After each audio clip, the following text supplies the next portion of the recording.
Good evening, everyone. On behalf of Mr.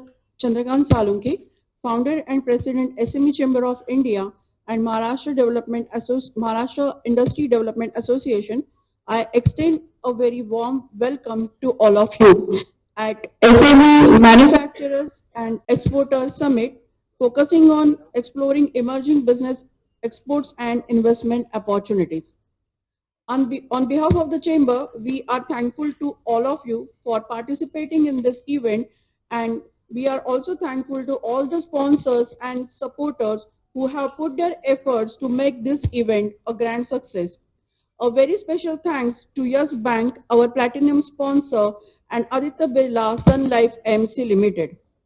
Friends, today's event is organized to provide platform to SMEs, manufacturing industries, and exporters to deliberate on the various issues and grievances of the industries as well as how to explore various emerging business opportunities and initiatives and support services of various stakeholders, those who are going to give their presentation about various useful and innovative products and services for your benefit. To give more information and to present the unique agenda of the Chamber for the empowerment of SME sector. Now I would like to invite dignitaries on dais, Mr. Mahesh Salunke, Director, SME Chamber of India, Mr. Sadashiv Survase, Joint Director, Industries, Government of Maharashtra, Mr. Neeraj Medekar, Zonal Head, Acquisition, SEB, Yes Bank, Mr. Anand Singh, Central Head, Pune, Institutional Sales, Aditya Birla Sun Life, AMC Limited. I would like to invite now Mr. Mahesh Salunke, Director, SME Chamber of India, to welcome the speakers and give the introductory address about the chamber and as well as about the today's program. Over to you. Good evening entrepreneurs. कुछ तो जाना नहीं चाहिए यार, ऐसे ठंडे ठंडे रह के कैसे चलेगा. So I welcome all the dignitaries on the dais and eminent speakers and delegates for this program. See, friends, SME Chamber is playing a very vital role in connecting the SMEs with government, corporates, and providing them with the necessary resource and opportunities for this growth. Through the Chamber, SMEs can gain the access to the critical information about government schemes, bank funding, investment planning, vendor development, and other services. This access to the information is critical for the SMEs, who often lack the resources to navigate the complex business environment. Here it is my sincere request that all SMEs who have such requirements should approach to the Chamber. We will help them to solve their issues and challenges. We were talking to the SMEs before organizing this program, and we come to know that a lot of SMEs, they are not aware about the government schemes. A lot of startups are there. A lot of established businesses are there. They wanted to know how to connect with the government, how to take the advantages of the schemes of the government, how to do the vendor registration with the POCs. So accordingly, we have formed this today's agenda, and we are very much thankful to all the speakers who has accepted our invitation, and they are here to guide you. See, we understand the running businesses can be a challenging, especially in today's ever-changing market. That's why we offer a range of support and advisory services to our members, from the legal and financial advice to marketing and business development. Our team of experts is here to help you navigate the complex world of the business. Our networking events and business matchmaking sections are also great opportunities for our members to meet the potential partners and clients and ultimately generate new business opportunities. So from last 30 years, under the dynamic leadership of Mr. Chandrakant Salunke, we are doing all these activities for the development of the MSME sector. Our sincere request, platform is ready for you and you have to take the advantage. अभी ऐसा है कि मराठी में कहावत होती है कि जो घोड़ा होता है उसको पानी तक लेके जाने की जिम्मेदारी उसके मालिक की होती है। तो उसे पानी में नहाना है या पानी पीना है या जो भी और कुछ करना है उसकी जिम्मेदारी होती है। So this is just an example. So अपने लिए भी वही है कि network is ready, platform is ready, you all are here. आने के बाद यहाँ पे कितने लोगों ने कार्ड एक्सचेंज किए रहेंगे? Just I just wanted to understand कितने लोगों के साथ कार्ड एक्सचेंज किए रहेंगे? एंड ऑफ द इवेंट हम लोग काउंट करेंगे, जिसने सबसे ज्यादा कार्ड एक्सचेंज किए रहेंगे उसको हम लोग क्लैप्स देंगे। सो आप यहां पे आए हो नेटवर्किंग करने के लिए, you understand each and other. Okay, आपके नेक्स्ट डोर पे कोई जो बंदा बैठा हुआ है, नेक्स्ट बाजू में जो आपके बंदा बैठा हुआ है, वो क्या कर रहा है, वो क्या नहीं कर रहा है, what are his product, are they product useful to you, are his services useful to you. So match making business यहां से ही आपका शुरू हो जाएगा, आपको दूसरे कहीं जाने की जरूरत नहीं है। आज देखिए कि आप यहाँ पे कम से कम आज 150 लोग मेरे ख्याल से अवेलेबल है, हॉल इज टोटली फुल। तो जाते समय आप कितने लोगों को मिलके जा रहे हो और कितने लोगों के पास से इंफॉर्मेशन गेन करके जा रहे हो, कितने लोगों को आप आपका इंट्रोडक्शन दे रहे हो, आपकी सर्विसेज कितने लोगों को यूजफुल हो जाएगी, वो थोड़ा सा सोच लीजिए। और 150 लोगों को मिलने के लिए अगर आप इंडिविजुअली जाओगे तो आप कितने लोगों को कितना दिन लगेगा मिलने के लिए, वो भी सोच लीजिए। सो this is a platform, you have to take a benefits of this platform. So benefits of the being part of the SME chamber go beyond just business growth. Our members have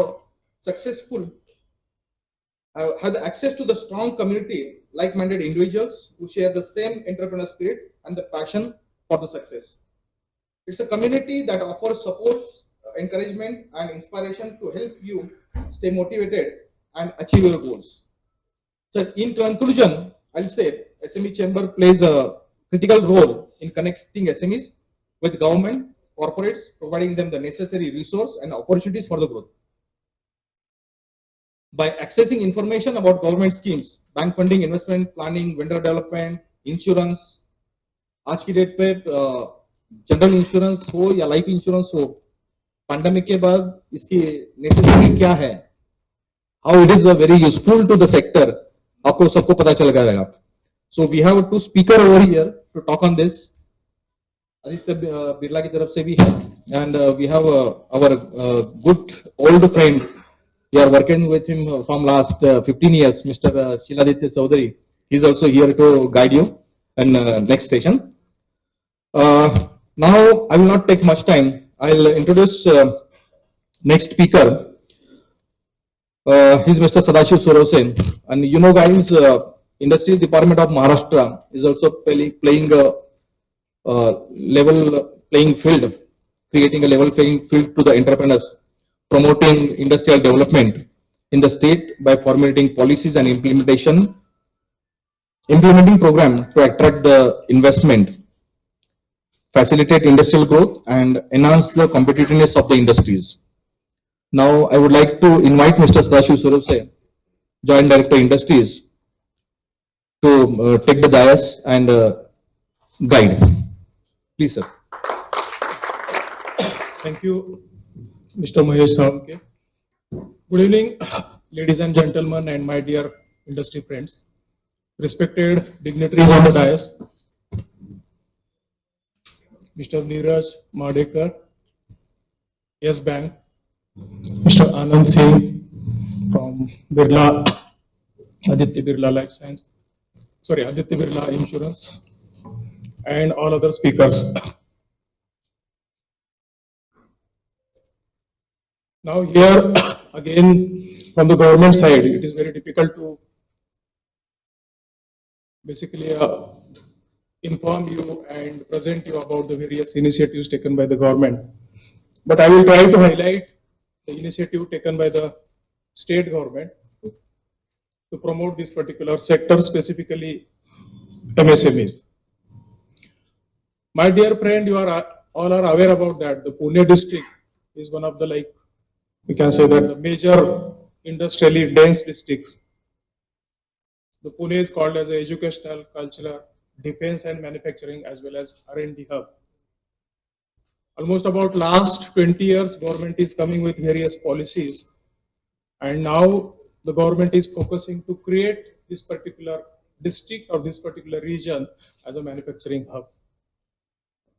Government has taken various efforts, and there are many incentive supports, then the handholding support, and many, we can say that the extended arms of this particular industries department, who is contributing for the overall industrial development in the state, specifically to different sectors.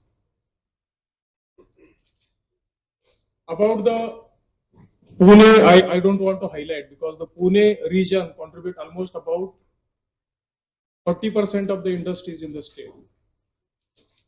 If you just highlight or just understand the figures of the statistical figures of the industries, only Pune district have 2,35,000 MSME registered across the district, which is almost highest in the country as well as a number one in the state. We have almost about more than 700 large industries, which is set up across the nearby the Pune as well as a different part of the Pune in a different industrial area as well as in a private area. So you know that it is because of this industrial ecosystem, the district is a very, we can say that it is the highest exporting district as well as creating much more for the economy, specifically the manufacturing economy, by creating a large number of employment generation.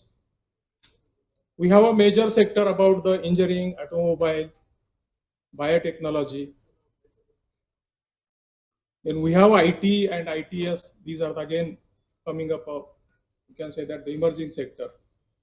But basically, the Pune having a strength, largest about the knowledge-based industries because of the R&D center, institutional centers, and the defense R&D centers available in this particular area. Recently, the government of India is planning like the state should come up with basically some of the policies which will much more contribute for the economy. And the Maharashtra will be the manufacturing hub of the India. Basically, we are leading in all engineering complex system, the foundry industries, casting, and related ecosystems. But if you see the actual figures, this particular economic development of the industrial ecosystems, that too again available to the Pune and Mumbai area. So almost about the top three districts of the Maharashtra state, they are contributing more than 60% to the economy. So we have Mumbai, Pune, and Thane. These are the districts which we are contributing to the largest to the economy. About all other figures, Maharashtra is the largest contributor to the GDP in India. We have a largest, we can say that, shares in FDI development. Even industrial output from the state is again huge compared to all other districts. So there are many parameters, but if you contribute for the economic development, the district contributing to the GST, that is mainly driven by the Mumbai, Pune, Thane, Nagpur, and Nasik range. Nasik, we can say that a region. So we have again much more the developing area, and again aspirational districts also. On that, the government is contributing much more. As I said that the Pune districts will be a manufacturing hub. It is a manufacturing hub. Again, the government is focusing to create much more manufacturing strength in this particular sector. So as I mentioned that we'll be focusing again on automobile and auto components. Maybe specifically to the upcoming sectors might be e-vehicles, then again supporting basically knowledge-based industry 4.0 sectors, pharmaceuticals, electrical and electronics, that is again upcoming. That will again much more contribute to the all engineering systems as well as automobile, food processing. So these are the major sectors, and through this particular major sector, as I mentioned that the ecosystem available in Pune or in Pune region is highest in the country. We have almost about 2,35,000 industrial units, which are giving the direct employment to the 20 lakh people. I am not taking the figure of IT and ITS industry. That is again upcoming knowledge-based industries. And of course, we are a second most, we can prefer destination for IT and ITS industries, creating almost about 5.5 lakh direct employment opportunity in the state.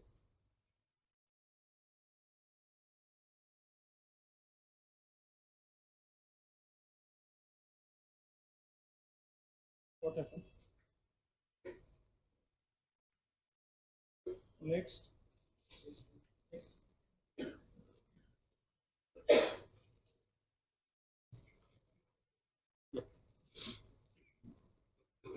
So, Honorable Chief Minister of Maharashtra, we have a vision for a $1 trillion economy for the 2022 or 2027.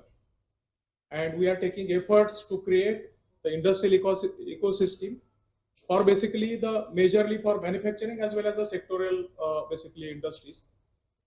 So targeting the sector-wise growth by 2025 in agriculture by 6%, industries by 27%, and services, of course, it will be a very huge, it will be at 27%. So to achieve the $1 trillion economy by 15.4% CAGR by 2027, this will be possible, much more contributions from the services as well as industry sector. So how it will be possible?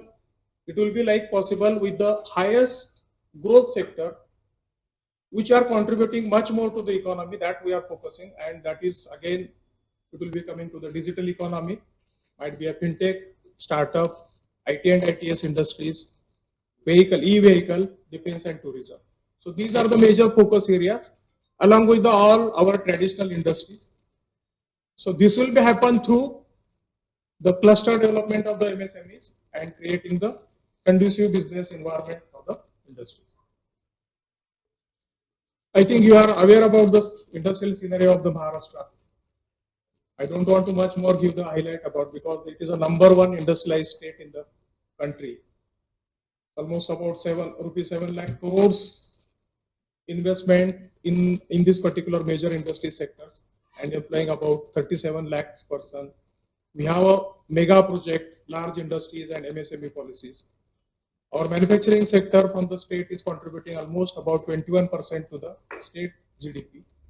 We have 18% India's large industries located in this particular state. And as I mentioned that there is always in every year 50%, more than 50% FDI, foreign direct investment that comes to Maharashtra. Even in export, we are a leader in export and our contribution to the India's export is more than 25 for last always about decade. Another beauty is that we have a largest industrial ecosystem, industrial infrastructure in the state. We have more than 1 lakh of hectare areas developed by the Maharashtra Industrial Development Corporations, almost about 287 different industrial areas. That is the #1 and that is a huge in the countries. I can give the figures in Pune, almost about in Pune we have about 11,000 hectare area that has been created for an industrial ecosystem over the 22 industrial MIDC areas as well as the private areas. So for like a focus areas, industrial development again on focus over the Mumbai Thane. That will be again IT and ITS industries. Gems and jewelry is another sector over there. In the logistic, because the Mumbai region consumes the highest basically goods and services from over the countries. So logistic park will be developed in that particular areas, and pharma and chemical. That will be a cluster development over the Thane and Mumbai or the Mumbai metropolitan region.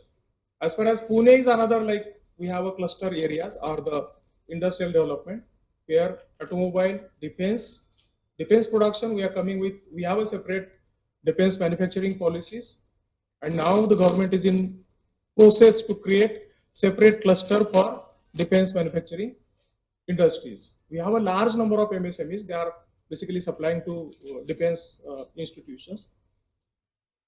We have another sector is that IT and ITS and then the ESDM, because we have a largest electronic industries, and now the government is creating separate cluster, separate facilities to support these electronic industries, and we have already announced the electronic cluster near Ranjangaon. over almost about 300 hectare area. We have another sector in Pune is engineering sector, chemical and FMCG. We have another regional areas that is a Sholapur, that is for textile and food processing. We are targeting for that. We have a traditionally Sholapur is very famous for terry towel and chadars. So we are again taking up much more ahead for the textile processing industries. We have Ahmednagar Nasik belt where we are focusing for food processing, engineering and winery. We have a largest vineyard of the India nearby Pune, that is a Sula. We have another focus area is Nagpur Amravati where we are focusing for food processing, logistic, IT and textile. And another industrial, we can say that the area is Aurangabad where we are focusing for engineering, auto, pharma and chemical. I already mentioned about the Pune region and this is what the detailed industrial infrastructure about the Pune. So as I mentioned that almost about, these are the details MSME statistics. As I mentioned that 235 units are registered in Pune and they are creating employment about more than 14 lakh in the MSME sector and in large sector again 5.5. About the infrastructure, as I already mentioned that Pune is having highest industrial areas that is created by the MIDC. We call it as MIDC area. And apart from that, we have a much more private industrial areas also because we have limitations to develop the industrial areas in a huge way. So the government is again in a process to set up the private areas. Government is promoting to private developer, private investor to come up with industrial parks. Specifically again a sectorial park. We can have a logistic park or we can have a sectorial manufacturing park also. We are again promoting industrial setups to private, cooperative sector as well as privates. We are creating again some of the region has created infrastructure for textile. We are in Pune. We have a Baramati High Tech Textile Park. In Sangli also, Islampur we have integrated textile park. Then in Kolhapur also, similar type of infrastructure is again developed. These are some of the projects we have taken up under the Industrial Infrastructure Upgradation Scheme and IID. About this, then every 5 years we have a separate industrial policies. You might be aware about that. The state is coming with separate industrial policies to focus these particular sectors. So we have a different sectors in a different regions. So the Maharashtra is leader in almost about 18 industrial sectors in the country. And the sectors of this particular industrial ecosystem is promoted for a large investment as well as MSME through industrial policies. So through industrial policies, we are coming with the incentive mechanism. So some incentives, some tax will be refunded to the investor, might be in a MSME sector or in a large sector or in a mega sector. We call it as a mega project. We have some classifications for that. So this will be happen or this will be done through a stamp duty exemptions to set up their units. We have a scheme for investment promotion subsidy. We call it as an investment promotion subsidy. By the way of refund of VAT or state GST. We have interest subvention schemes. Then we have a fixed capital subsidies or capital subsidies in a specific sectors like electronic, defense, women entrepreneurs unit. We call it as women entrepreneurs in women policies. Then the power tariff and electricity duty. So this is what much more details will be available over there. And again, some of the incentives are available for specifically for MSMEs to strengthen their competitiveness and capacities. So we have then subsidies for various initiatives like the technology upgradation, then the use of cleaner production mechanism. We have a water audit, some of the schemes for water audit, energy audit, or on that some of the incentives available for specifically for some labor approach.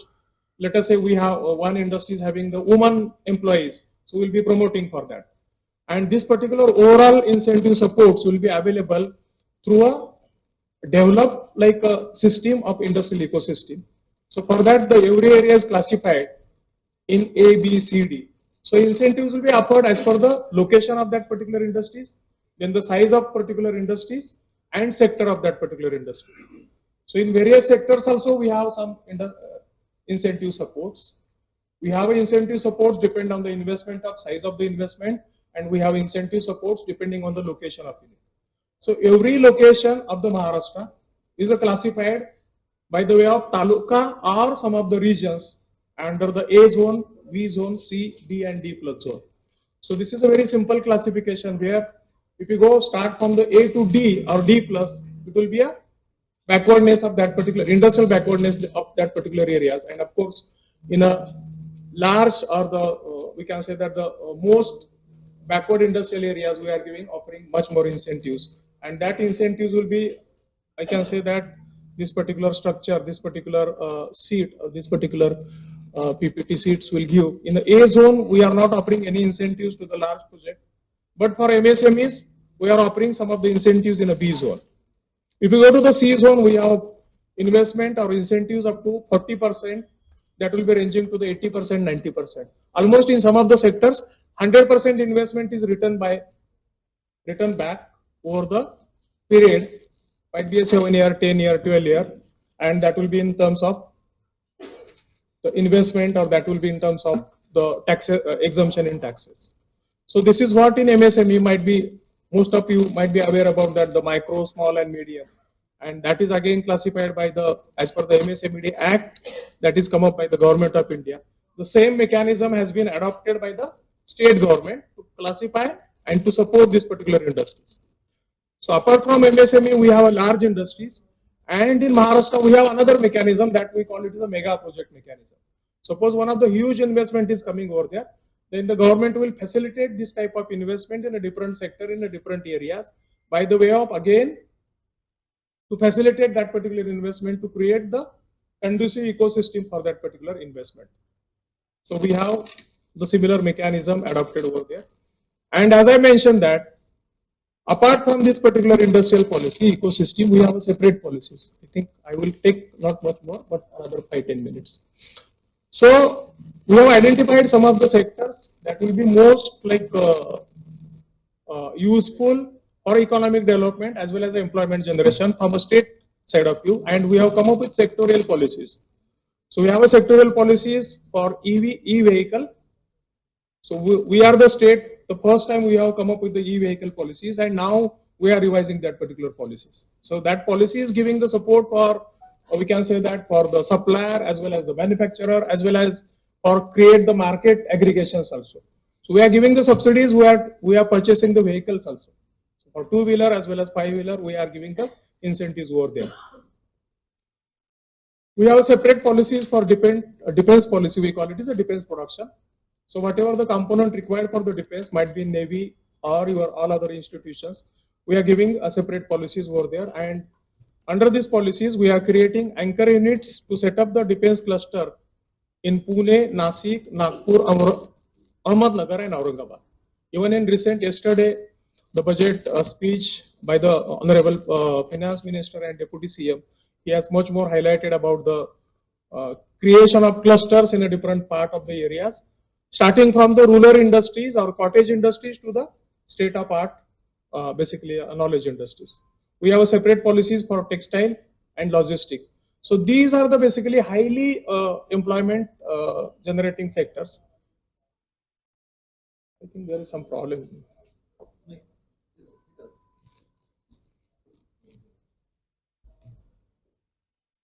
Sorry.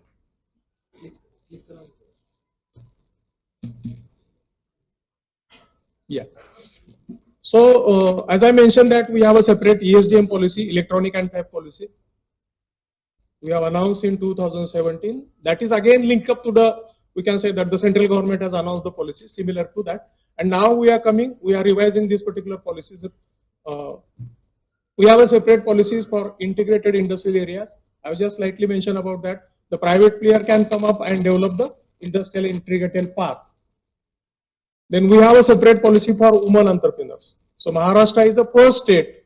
They have created a separate policy for women entrepreneurs to have more participations of women in MSME as well as the large industries. So we have defined that where the 100% equity is owned by the woman, we call it as a woman entrepreneur unit. And we are giving the, again, a separate incentive supports to this type of units. We have even separate policy for fire industries we have a coastal areas almost about more than 700 acre areas. The coastal line is there, and that we have to develop this particular fire sectors also. We are focusing much more like whatever the industry 4.0 going in a global trade and what are the new upcomings that will be developed for these particular sectors. Might be electronic, aerospace, in the industrial manufacturing, chemicals, and for the further period of time, we can develop this type of industry 4.0 ecosystems over there. These are some of the highlights of the sectoral policy. I don't want to go in much more details because we have a separate facilities for these particular sector policies. But as a just key highlight, if we go to this particular woman entrepreneur policy, similarly we have a separate policies. The workforce welfare assistance is also considered under the woman policy. We are the 100% woman forces from the your managerial to labor is operated by the woman. So we have EF and ESIC refund almost about 50% of the total unit contribution. We have a capital subsidies of 15 to 35%. Provisions for rupees almost about 50 crore made for a woman, venture capital to this type of units. Then we have power tariff subsidies, the brand development, skill development, incubation centers, and the interest subventions. So in every policy, the much more micro care is taken to develop that particular sectors. This is another like initiatives by the state where the Chief Minister's Employment Generation Program by developing the micro enterprises where the project cost up to 50 lakh rupees will be assisted by 15% to 30% back-end capital subsidies to any MSME unit in any areas.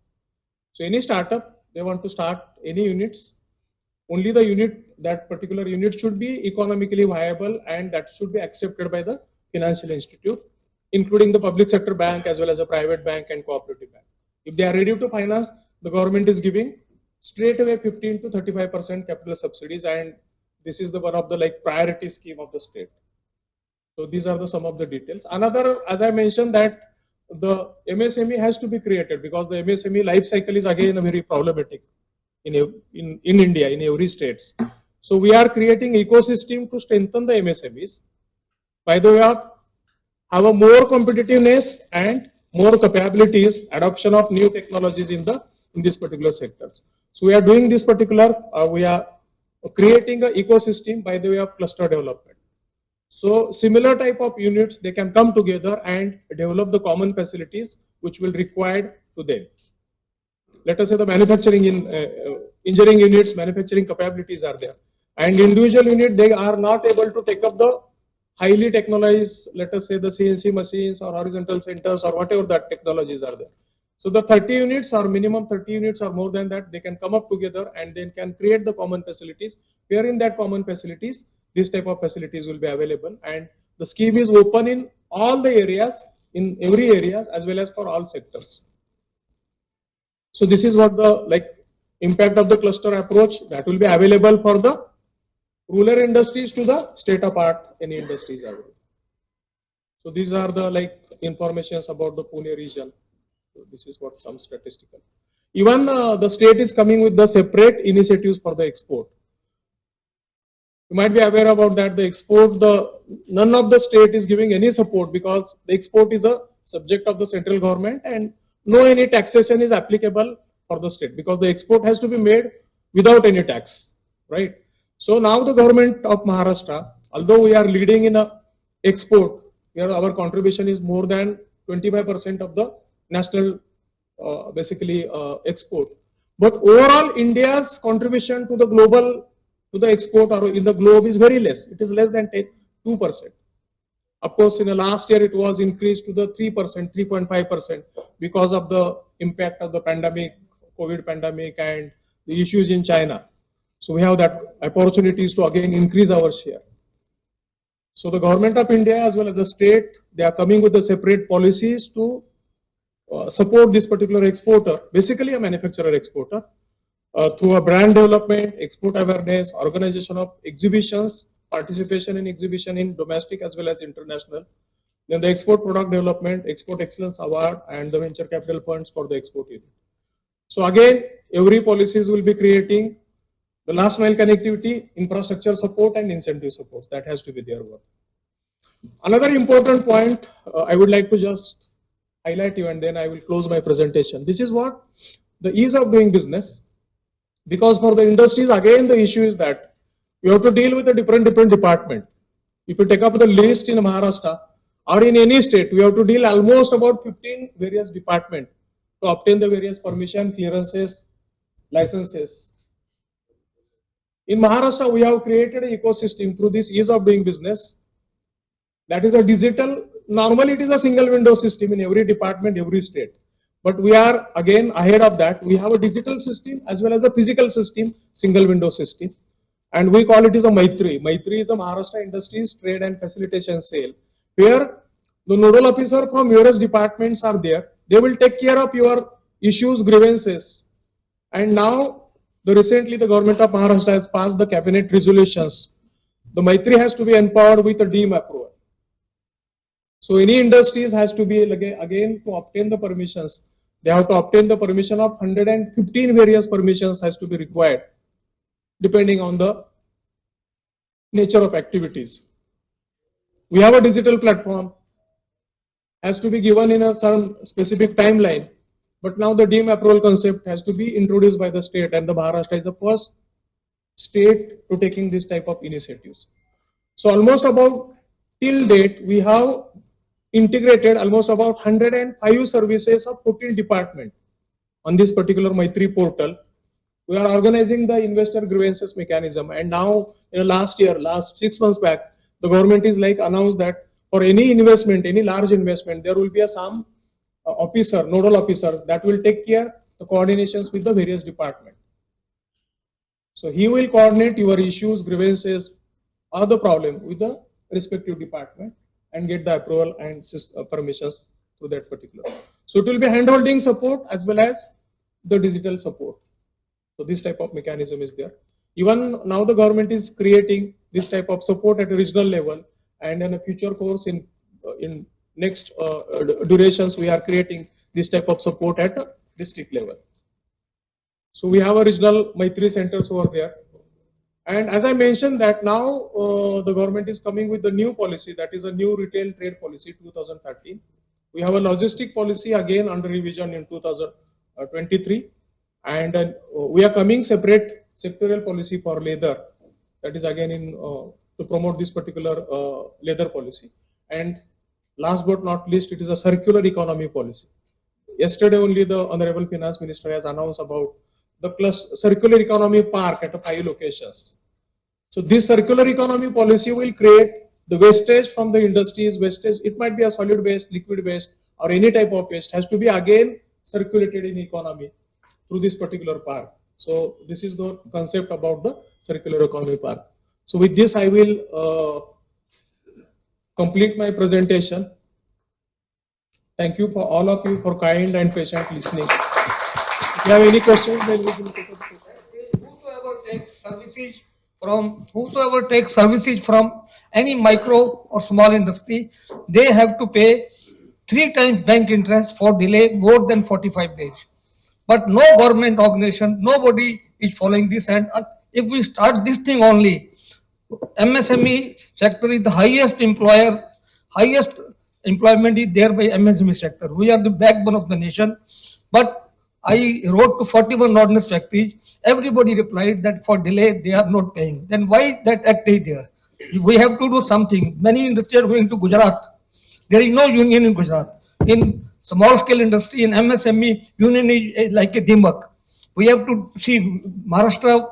I came all the way from Delhi to Maharashtra and started my own. Last 43 I am running the organization. But now the things are not that good or should have been there. All the things, they are very good. People don't know much about that. But what I think that this act, if you apply, then every MSME will ride like anything. I think there is a gap. I will just, if any issues are there, we will personally discuss over that. But as per the MSME Act 2006, under section 18 of the MSME Act, once any MSME manufacturer unit or service unit is registered under the MSME Act, whatever the payment or whatever the services and goods has to be given to any industries, not only a large industries, even in a government department, corporations, they have to pay within a 45 days or whatever the stipulated time is there. So this is a provision of Delayed Payment Act has to be again undertaken, and there is a provision of Facilitation Council, Industrial Facilitation Council. If any issues are there, you can raise your queries, you can raise your complaint on MSME Samadhan. MSME Samadhan is a digital portal created by the Government of India, and all the state is again following that particular MSME Samadhan portal. And on Samadhan portal, you can create complaint your basically grievances. This will be converted into petition automatically, and your petitions will be taken up for the further hearings as per the Arbitration and Conciliation Act 1996, and award is passed by the Industrial Facilitation Councils. The arbitration award is automatically passed over there. Almost about in Pune region, I am heading that particular council, and more than 6,000 that type of grievances were resolved through a MSME Samadhan portal. 6,000 were resolved. There are 60,000 things. I tell you, a facility council meets once or twice in 6 months. There are 500 applicants, and then my 7 lakh payment ordinance factory FD, they delayed by 7 months. When I So any personal issues are there, we'll discuss no, separately. not personal. When I applied, then why have you taken the payment? That was the reply, and the case was Again, dropped. there is the issues of awareness in all other No, issues. sir, But the my last request is this facilitation council should be avoided. Whosoever delay payment, he should pay the interest. What is the reason? Why facilitation council? इतना easy होता है India में तो फिर कोशिश तो कीजिए sir, कोशिश तो कीजिए. एक इतने एक्ट से एमएसएमई इतना ग्रो करेगा, आप सोच नहीं सकते. the government is thinking on that. But वो तो है कि because now the MSME Samadhan is monitored by the respective secretaries of the different departments. So it is, as I mentioned, that it is applicable to the all ministries, all their corporations, semi-government, local government, and even privates also. Thank you for giving the opportunity for questions. See, I have gone through all the details what you have said, and I am already in defense and aerospace, working for one of the biggest organization in India is HA, PSU plus other big companies as well. So, if you see that every, like Karnataka and Bangalore specifically, they are bringing all the OEMs into the India in their state. So automatically the growth of the SME can takes place. Here what we are doing is we are giving all the opportunities to the SMEs, but we're not taking the actions to bringing the OEMs into the Maharashtra. If it will happen, there is no need to do all these things. It will happen automatically because there is an opportunity already been created by the government by bringing the Boeing or Airbus or Bombardier or anybody into the states. So that is the biggest reason why we are not able to cater this kind of facilities what we are giving. Because giving you the example, I am a small company having a 25 crore turnover, have an opportunity to get a tie-up with a company in Hyderabad. It's a big company, MTR, you must be knowing. So we got an opportunity to combine with 100 crore turnovers.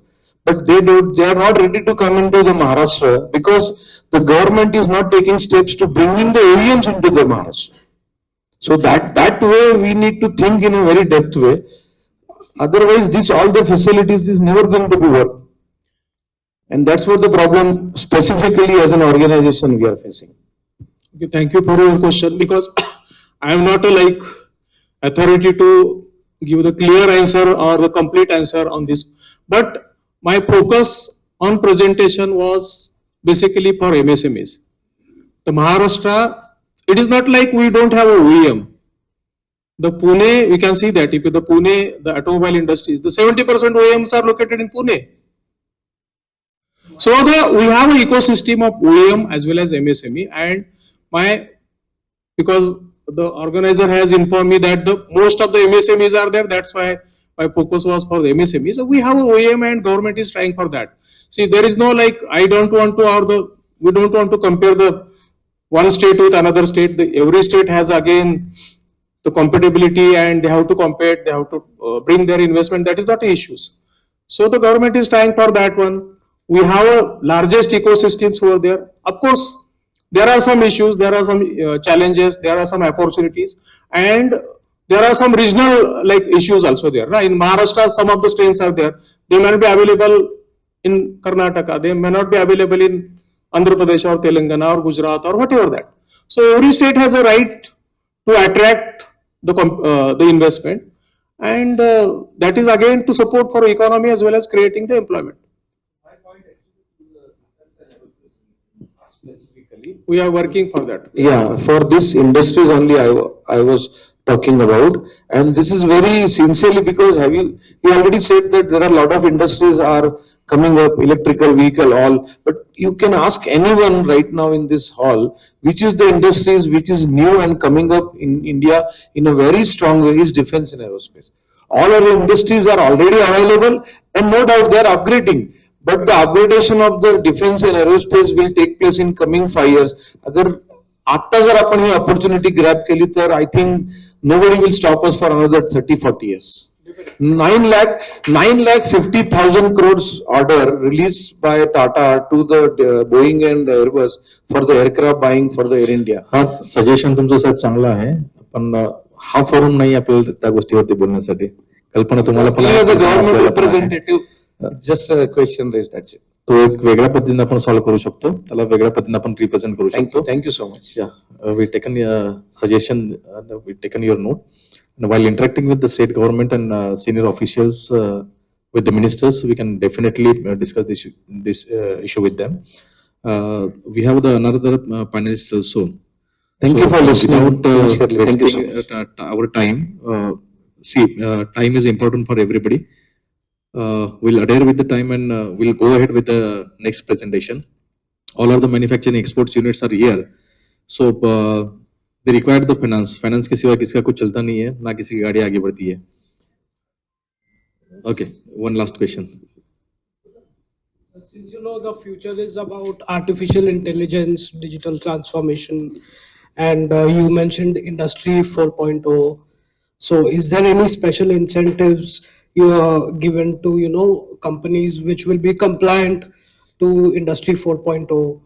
Because you of course know that everything in the future is AI and DT. So any special schemes? Because we do want a lot of them in the state who will be compliant to Industry 4.0. So I am from an AI DT company, and so. Yeah, the state is already in a process to have a separate policy for startup. Again, for a large, this type of knowledge-based industries, Industry 4 or artificial intelligence or all other things. Right now, we don't have a separate policy because now it is compared with at par with industrial policy. But in future, in some of the in due course, we will be coming with a separate policy. Okay, sir. Thank you. I'll just add to sir's information.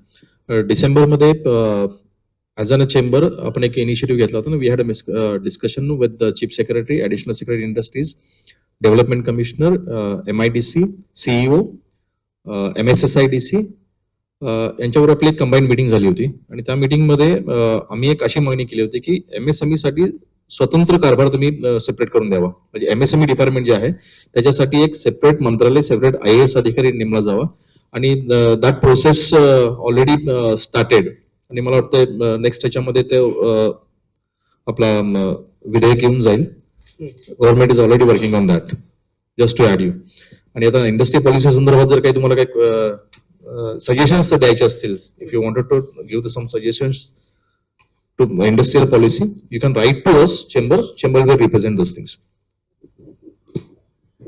Surose sir has to leave आणि सगळ्यांच्या वतीनं मी त्यांना धन्यवाद देतो. ते आपल्या विनंतीस मान देऊन या ठिकाणी आले आणि कार्यक्रमात सहभागी झाले. So I invite Mr. Neeraj Madeka from the Yes Bank to give his speech. Over to you, sir. Good evening, all friends. Thanks, Mahesh, SME Chamber of India, respected Dais. Before I start my speech, first of all, there is no PPT, so be rest assured. It's going to be more of dialogue rather than just making the presentation. So that is the first thing. Second thing, before I start, I request all of you to just stand up and give a big round of applause to all the entrepreneurs who survived through COVID inside this room and outside this room. So just request for all of you.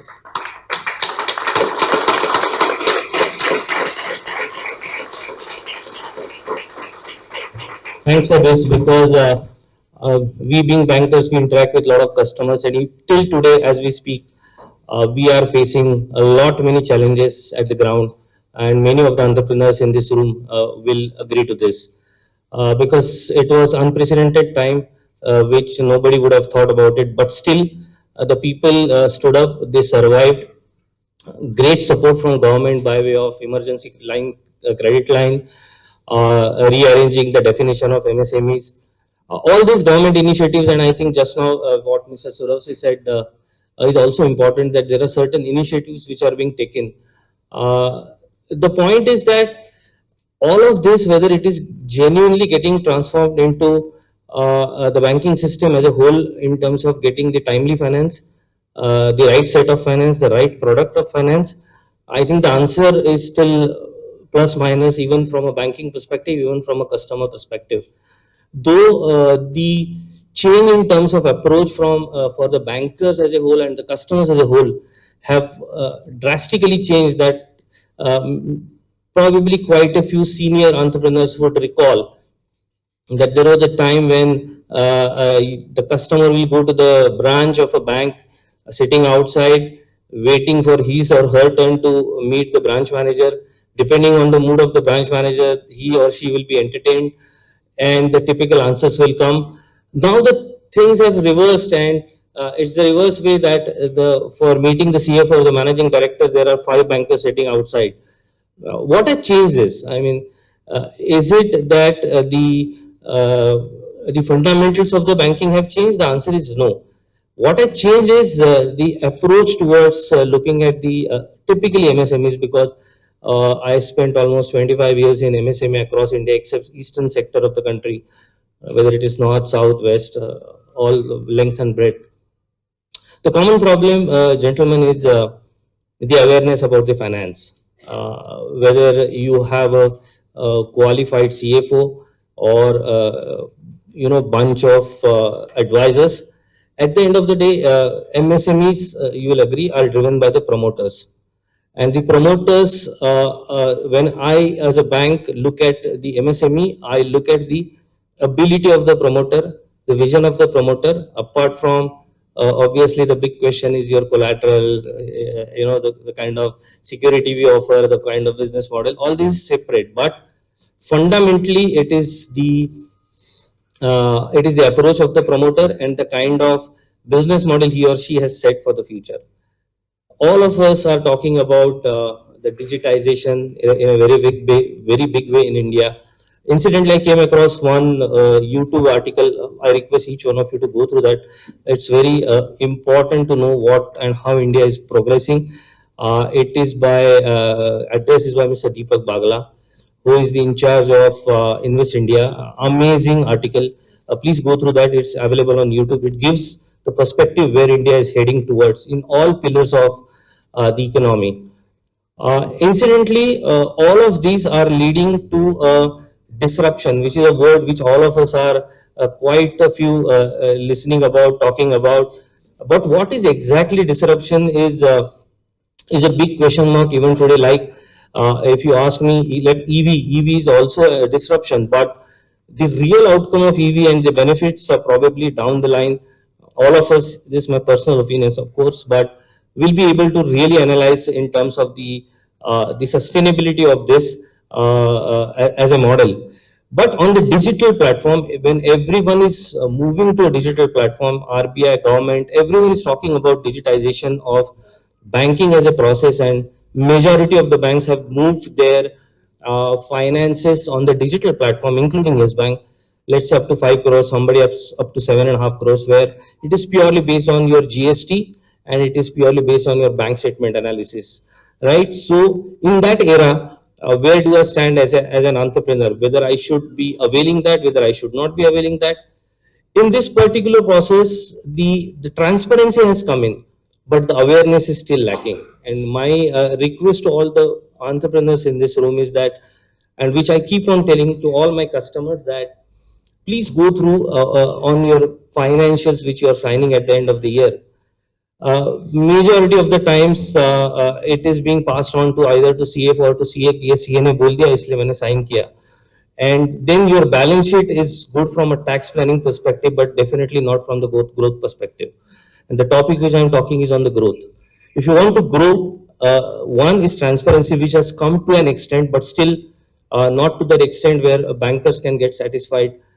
Ideally, as a bank or as a banker, we would like to move to a situation where I would bifurcate into small, micro, and medium enterprises, because the approach in terms of financing is different. I cannot look at a micro enterprise financing and compare with the medium enterprises financing, which is more of touch and feel. Micro enterprises financing, if you have seen the Jandan accounts, the UPI has brought in a lot of transparency and data in terms of the bureau scores, the kind of turnover which they bring in, and basis that using the AI, the majority of the things are being offered by banks, by NBFCs, by fintechs. There are joint efforts by banks and fintechs. They are joining the hands as we speak. We have signed with Aadhar Housing Finance yesterday only for co-lending. So the disruption is going to happen, and it is going to happen every day. What is important from the SME financing and the banking perspective is the collection. Now, I can give money, but am I capable? Is there adequate ecosystem to recover the money what has been advanced? And by easy availability of money, there is a tendency for diversion. And that is the most dangerous thing which might come down the line. It may come, it may not come. But as a banker, I can clearly see, because whatever accounts which have gone bad in last 1.5 years, government gave ECLGS for sustaining the business. That money has been used for something else. And that is where now people are struggling, because your morat is over for last 2 years, and now the repayments have started and there are no adequate cash flows. So this vicious circle of easy availability of financing through digitization, whether it is curse or blessing, I think time will tell. Uh, Whether we like it or not, we are all, whether it is an 8-day child or 8 years senior citizen, we are all graduates of WhatsApp University. So we are all adequately knowledgeable in terms of whatever is coming on WhatsApp, whatever is getting circulated on WhatsApp. And basis that, majority of the time there is a difference between knowledge and information. We have lot of many information available, but does it suitable to us or not? And why I'm saying so, because we keep on interacting with a lot of promoters from different sectors, across industries, across geographies. And the common question is lack of awareness. At the cost of repetition, I'm giving a lot of impetus on this awareness. So being entrepreneurs, my sincere and humble request to all of you, please be aware about your financial, because you being technocrats, you feel that the technology is the everything for me. And the last importance or the least importance is given to the finance and accounts. And it's just become a formality just to, file the tax returns or just to file the GST returns and comply. It is not like that, my dear friends. It is something beyond that, and especially in the era where the digitization and transparency is available everywhere, and all of you are aware the kind of connectivity through GST, income tax, your bank accounts, everything is connected. So with the advent of technology, and that's why I said whether it is curse or blessing, I think time will tell.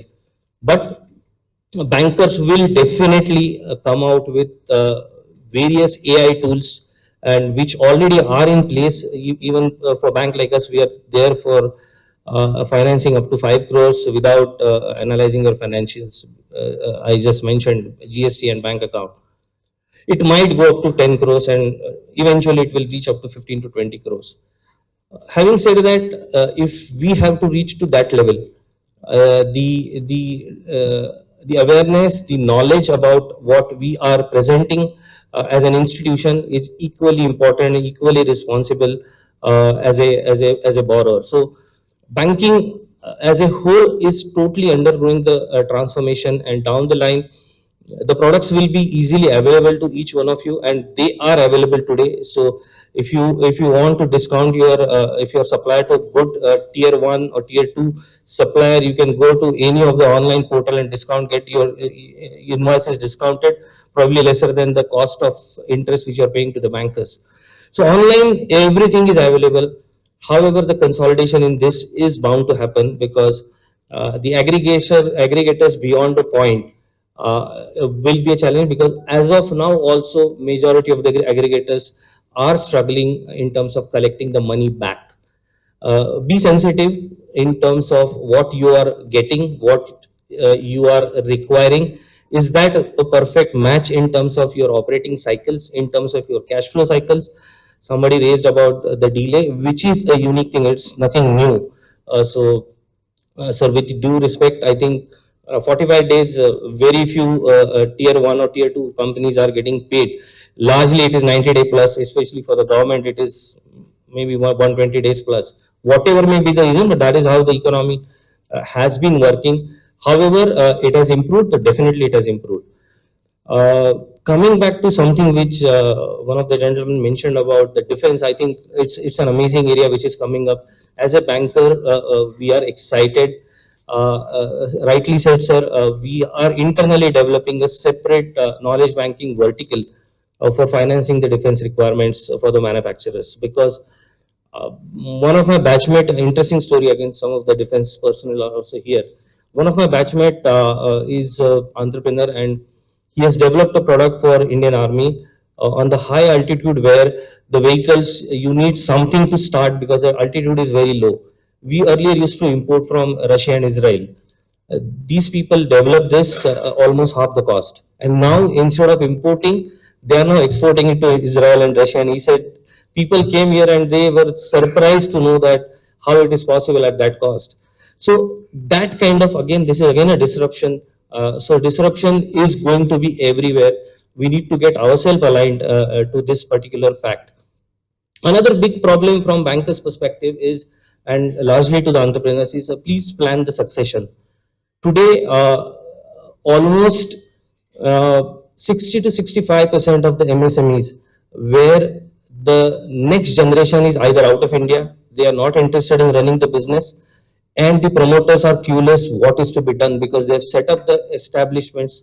There are a few hundred workers dependent on the entity, but there is no second line available. Please invest time, energy, and have a vision and strategy for the succession planning, because this is the biggest problem as a banker we are facing.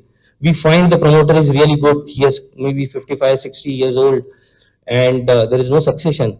Business model fantastic, numbers very good, security is very good, credibility is very good, but what next? And we have had such cases during the COVID where few of our customers lost their lives. Luckily, they had the second line available and they could survive. Otherwise, just imagine. So my humble request to each one of you, this is all practical, and that is why I said I don't have any PPTs. Please be sensitive about these issues, because these issues will crop up and are going to crop up down the line, and then it will be very difficult for your growth in terms of getting the banking finances. I can go on and on, but with the time limitations, I think Indian economy, especially from the MSME, I mean, data is very much there. More than 6.5 crores of MSME units, India, 40% contribution to exports, more than 20% contribution to the GDP. All this looks okay, provided the overall give and take relationship between a banking and a borrower becomes transparent, becomes demanding, becomes more comfortable with each other. I think we can win the battle. Thanks for this.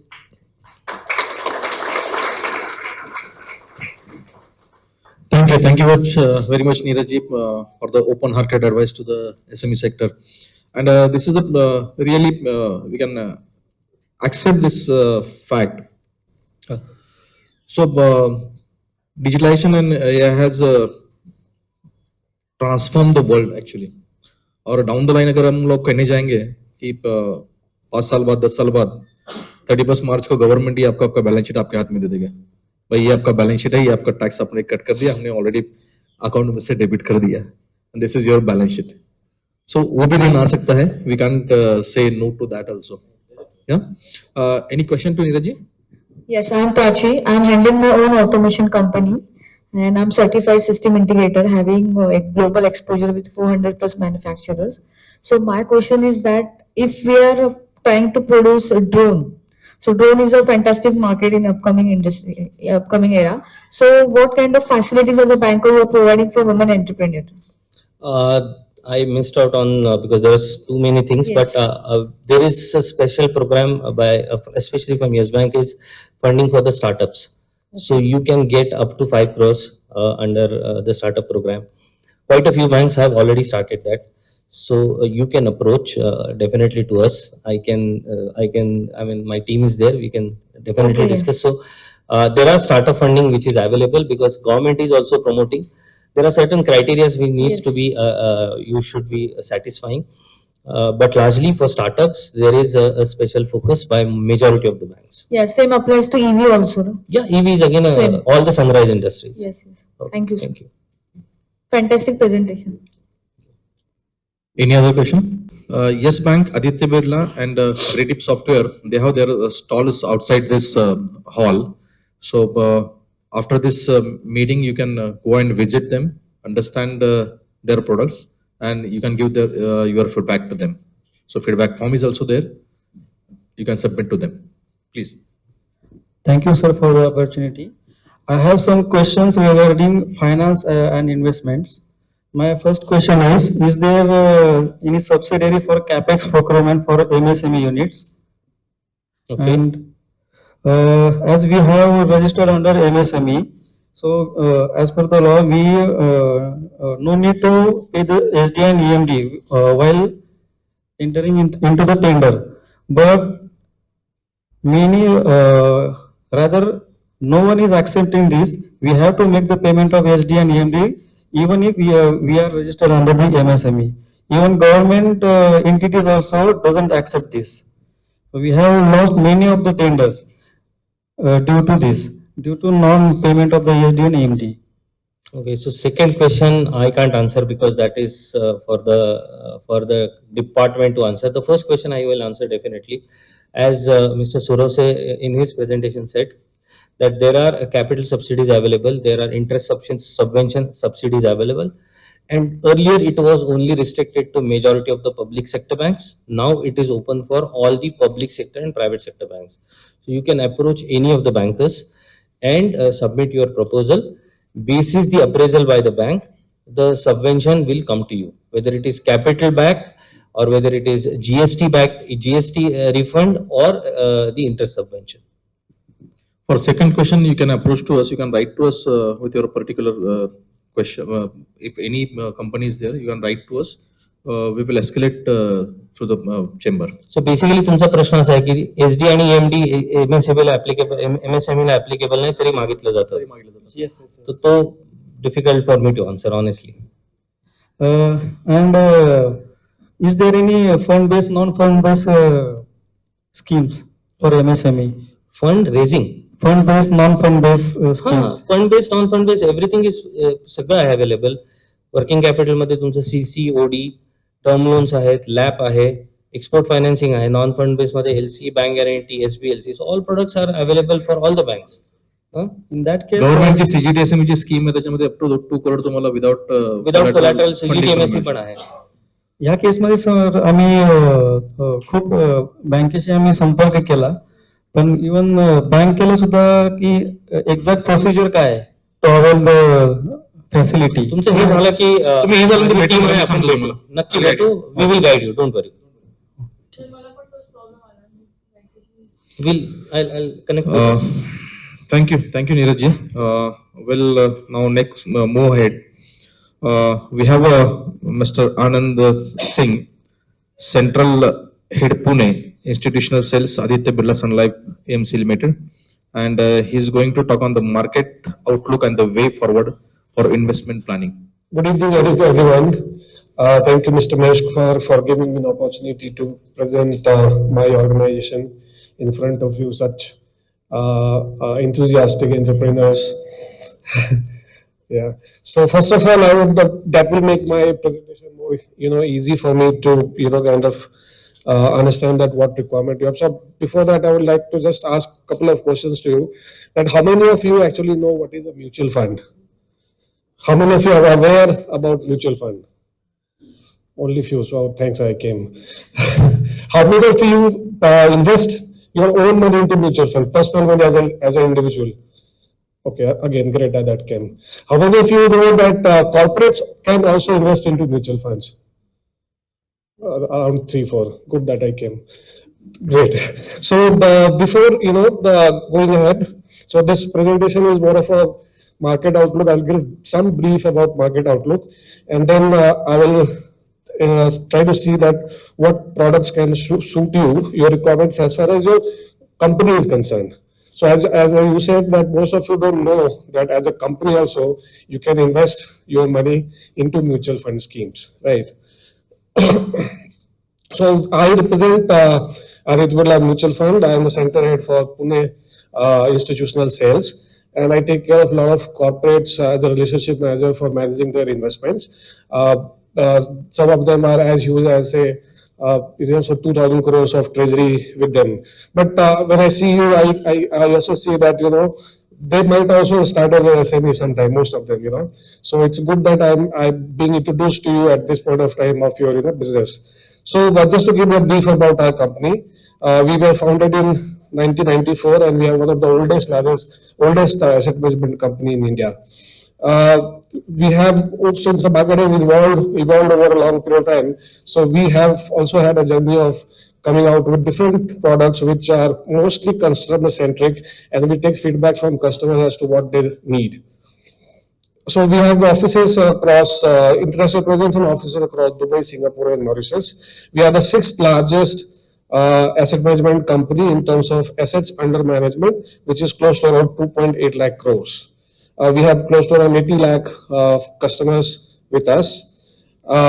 So what we do is we have a strict and very disciplined risk management function with us, so as to ensure that the benefit goes to the investors as far as the managing the money is concerned.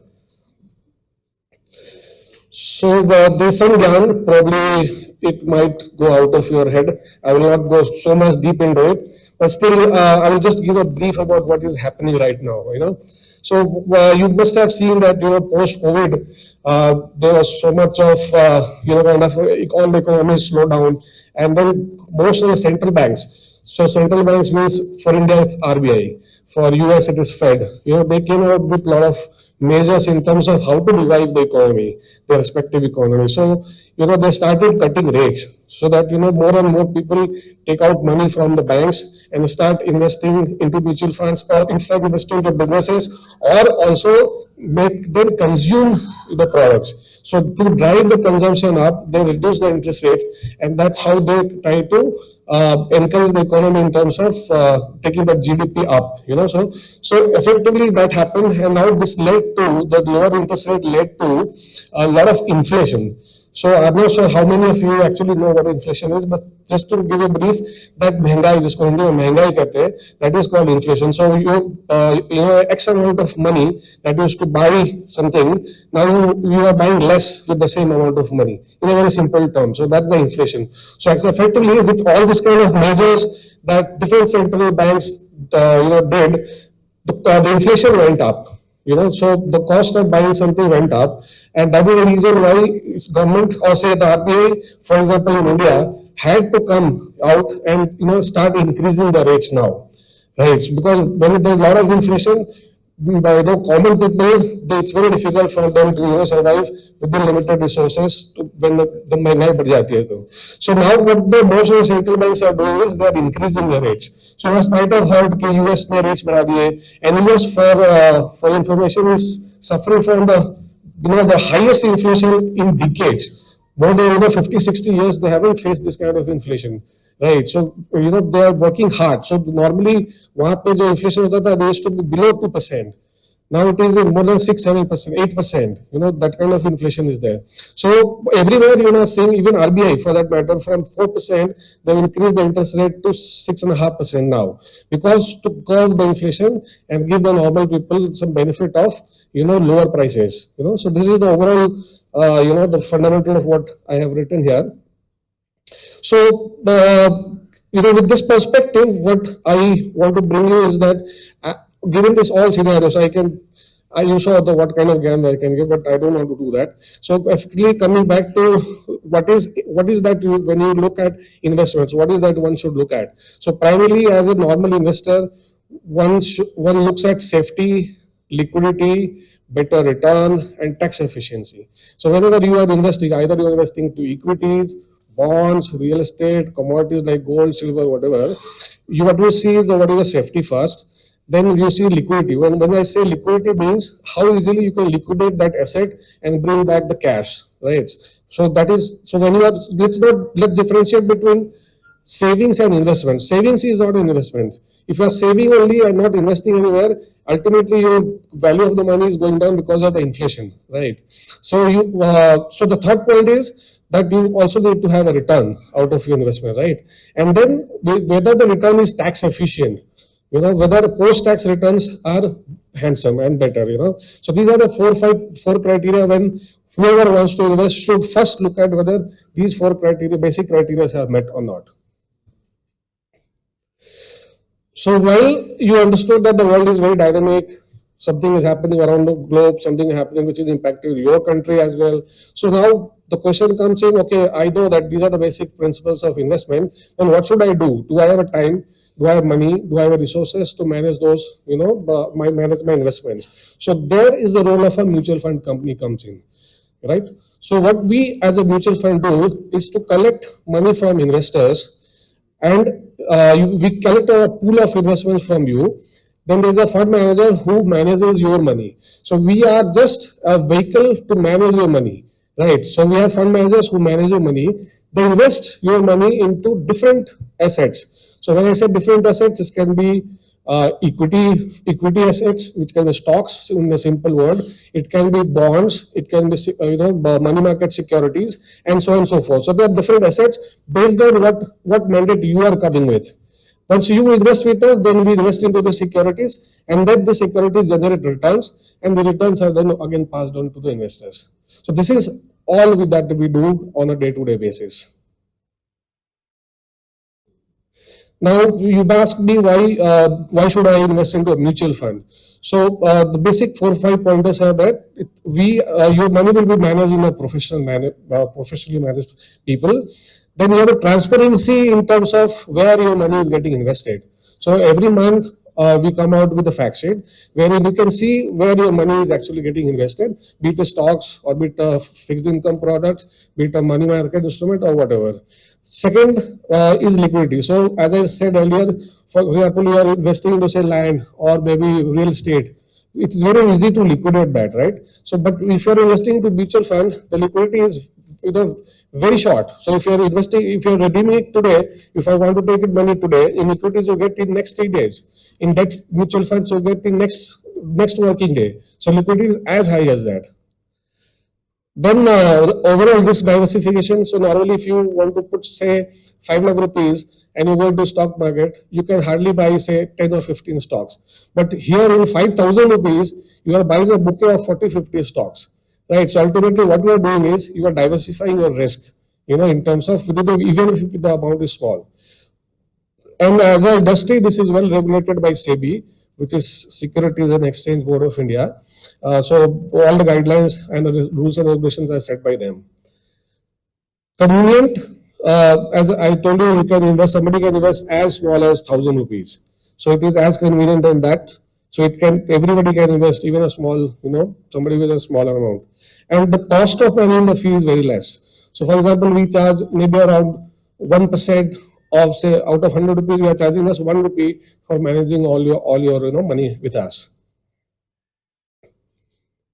So as far as the different types of mutual fund is concerned, so mutual fund is a company and they have the different schemes wherein based on your risk appetite and your requirements, there are various schemes which are designed. So there are funds like debt funds which primarily invest into debt instruments. Now debt instruments means a bond, for example, or a treasury bill or Government of India securities. So these are part of the debt mutual funds or say fixed income instruments. So there are few funds which are only investing into these kind of products. Equity, most of you would be knowing that they invest primarily into stocks. So based on if you are saying that okay, I want to participate into mutual fund with stock market, so there are funds which are investing into stocks on your behalf. There's something called hybrid fund, which is a mix of debt and mix of debt and equity. So there's a little portion of debt also, there's little portion of equity also, which gives a cushion for you as a safety as well as a return of equity, right? And then there is something called liquid funds, which are primarily meant for your short-term liquidity needs. So, for example, if I have my account, say 5 lakh rupees, I don't know what to do, it's lying in my bank. So, what I do is I put this money into liquid fund, and whenever I require, I go to the mutual fund, ask them, okay, give me money, and with some returns, they are giving me money in the next day. So rather than keeping it in bank, what I'm doing is I'm generating some return out of it with a very high level of safety and also generating some handsome return out of it. So, as I said, equity schemes, you should, as an investor, you should know that equity are a bit risky assets. So, this is high risk product with a high return. There is a hybrid scheme, which I told you, with the moderate risk and moderate returns.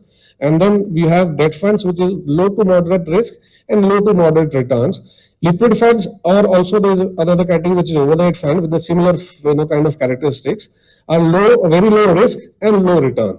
Right. So based on risk reward parameters, you can understand this is the the pyramid for this.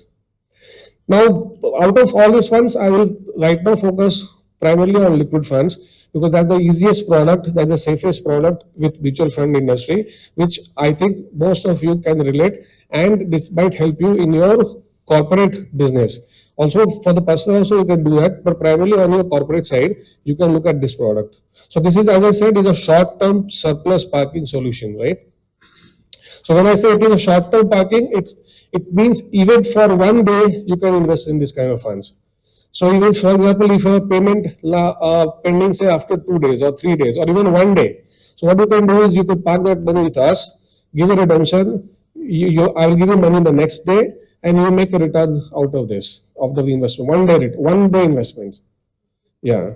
So normally what happens is when your money is lying with a current account, it's not giving you any kind of return. It's the zero return in a current account. So what we do is that we are asking you to put your money in liquid funds. So as liquid funds, what they do is they invest into very short-term papers. Short-term papers means the underlying portfolio also invests not more than 91 days papers. Right. So they are very short term, like maturing in say 10 days, 15 days, or 7 days kind of duration. So we lend some of the corporates. For example, we lend to NABARD or say RFC or IRFC and all those people, and even TBS and Government of India Securities, and we give them money for a small period of time. So the some of them instruments that we invest are commercial papers, which is primarily issued by corporates. Then it is certificate of deposits, which is issued by banks, and then the repo and tri-party repo, which is a overnight kind of borrowing and lending platform. So who should look at mutual funds, liquid mutual funds? Ideally, one should invest into the funds where the surplus money is lying idle and needs to be deployed for a shorter period of time, as I told you. Suitable for investors for a horizon of around 7 days to 1 month. The overnight fund can be done for even one day. Then corporates and HRIs who want to manage their money with surplus money with liquidity, and investors looking for higher liquidity options with relatively low risk for investments. So these are the least risky, as I told you in the previous slide, least risky funds to invest into for a shorter period of time. Normally, once you are investing into equity, it should be a long-term perspective, not like say 6 months or 8 months. Equity should be looked at least for 3 years, 5 years kind of horizon. But such products are created for investors with a shorter duration of investments. Now, why one should look at investing into liquid fund? Once I said less risky in terms of interest rate volatility. Now, many of you might not understand what is interest rate volatility, but I will give you just brief example that if there is a change in the interest rates in the market, for example, RBI increase the repo rate by 25 basis points or 50 basis points, even in debt portfolio, there is an impact or say volatility in the valuations or the NAV of the funds. Don't get bogged down. It might look a little technical to you, but it's not as difficult when you start experiencing it. Stable income generation, high liquidity, low credit risk. Credit risk means default risk. So since the money is for a very short duration, the chances of somebody default is very less. If I give you money for say 1 year, 2 years, I might be afraid that okay, after 2 years whether you will be able to return me money or not. Because most of the investment in this case, in this fund, are done only for 10 days, 15 days, 20 days, not more than that. No lock-in period, so it's not that if you are investing today, you can't remove the money tomorrow. So you are free to remove the money any day after 1 day. So I'll just give you an example of how liquid funds kind of return looks like. So for example, if you invest say 10 lakh rupees in liquid funds and versus savings account versus current account and versus term deposits, right? So what you are getting as of now, this is the latest numbers. So as of now, the current liquid funds are giving you closer to around 6.5% return, even for 1 day, right? And savings account normally gives you 3% as of now. Current account, as I told you, doesn't yield you anything. Term deposits for say 7 days to 45 days, SBI rates are 4.75%. So what if you put it for 1 month, you actually generate a return of 5,260 rupees out of this 10 lakh rupees. Similarly, I have given you how much savings account is earning, 2466, and term deposit is earning 3904, right? After all these taxations and all, the net return that you generate from liquid funds is close to around 4.40%. Savings account is 2.06%. Current account is giving you nothing, and term deposit is giving you 3.27%. All this with no commitment of putting the money for a specific time. For normal FD, you have to give some time. Okay, I'm putting it for 7 days, I'm putting it for 30 days or 45 days. Here, even if you thought that, okay, I'll put it for 30 days, but somehow by any chance, because of your business requirement or something, if you have to remove your money, we don't charge any kind of penalty. You are free to remove it anytime you want after a day, right? This is a very beautiful example that I can tell you that what happens mostly on Saturdays, Sundays, and public holidays. We don't your checks or banks don't do clearings. So this is called weekend parking, wherein only on weekends and public holidays. If you put your money only for those days. So you have taken an example of say 1 crore. So number of weeks in a year, 52. So add Saturday, Sunday, you get 104 days. If you put in liquid funds, by a mechanism, you get one more extra day returns. That can be a little complicated to you right now, but you can contact me one-to-one, I'll explain you how. And bank holidays, we are taking here at 22 days. So total number of days where your money is not getting cleared and your money is lying idle with the bank. With that money, if you are putting this money into liquid fund only on those days, with a 6% annualized return, this idle money is giving you close to around 2,92,000 rupees, 603. And how much effort do you have to put? Nothing. Some paperwork, very easy. Do you have to employ somebody? No. It can be done within 50 minutes by any person who is there in your company. Then there is something called target maturity funds. This is a new concept which has emerged. This you can consider as a competition to a fixed deposit. Now, fixed deposit, you have a time horizon wherein you know that okay, you are putting it for 1 year, 2 year, 3 years. Similarly, this product has a fixed maturity which is already defined in the product.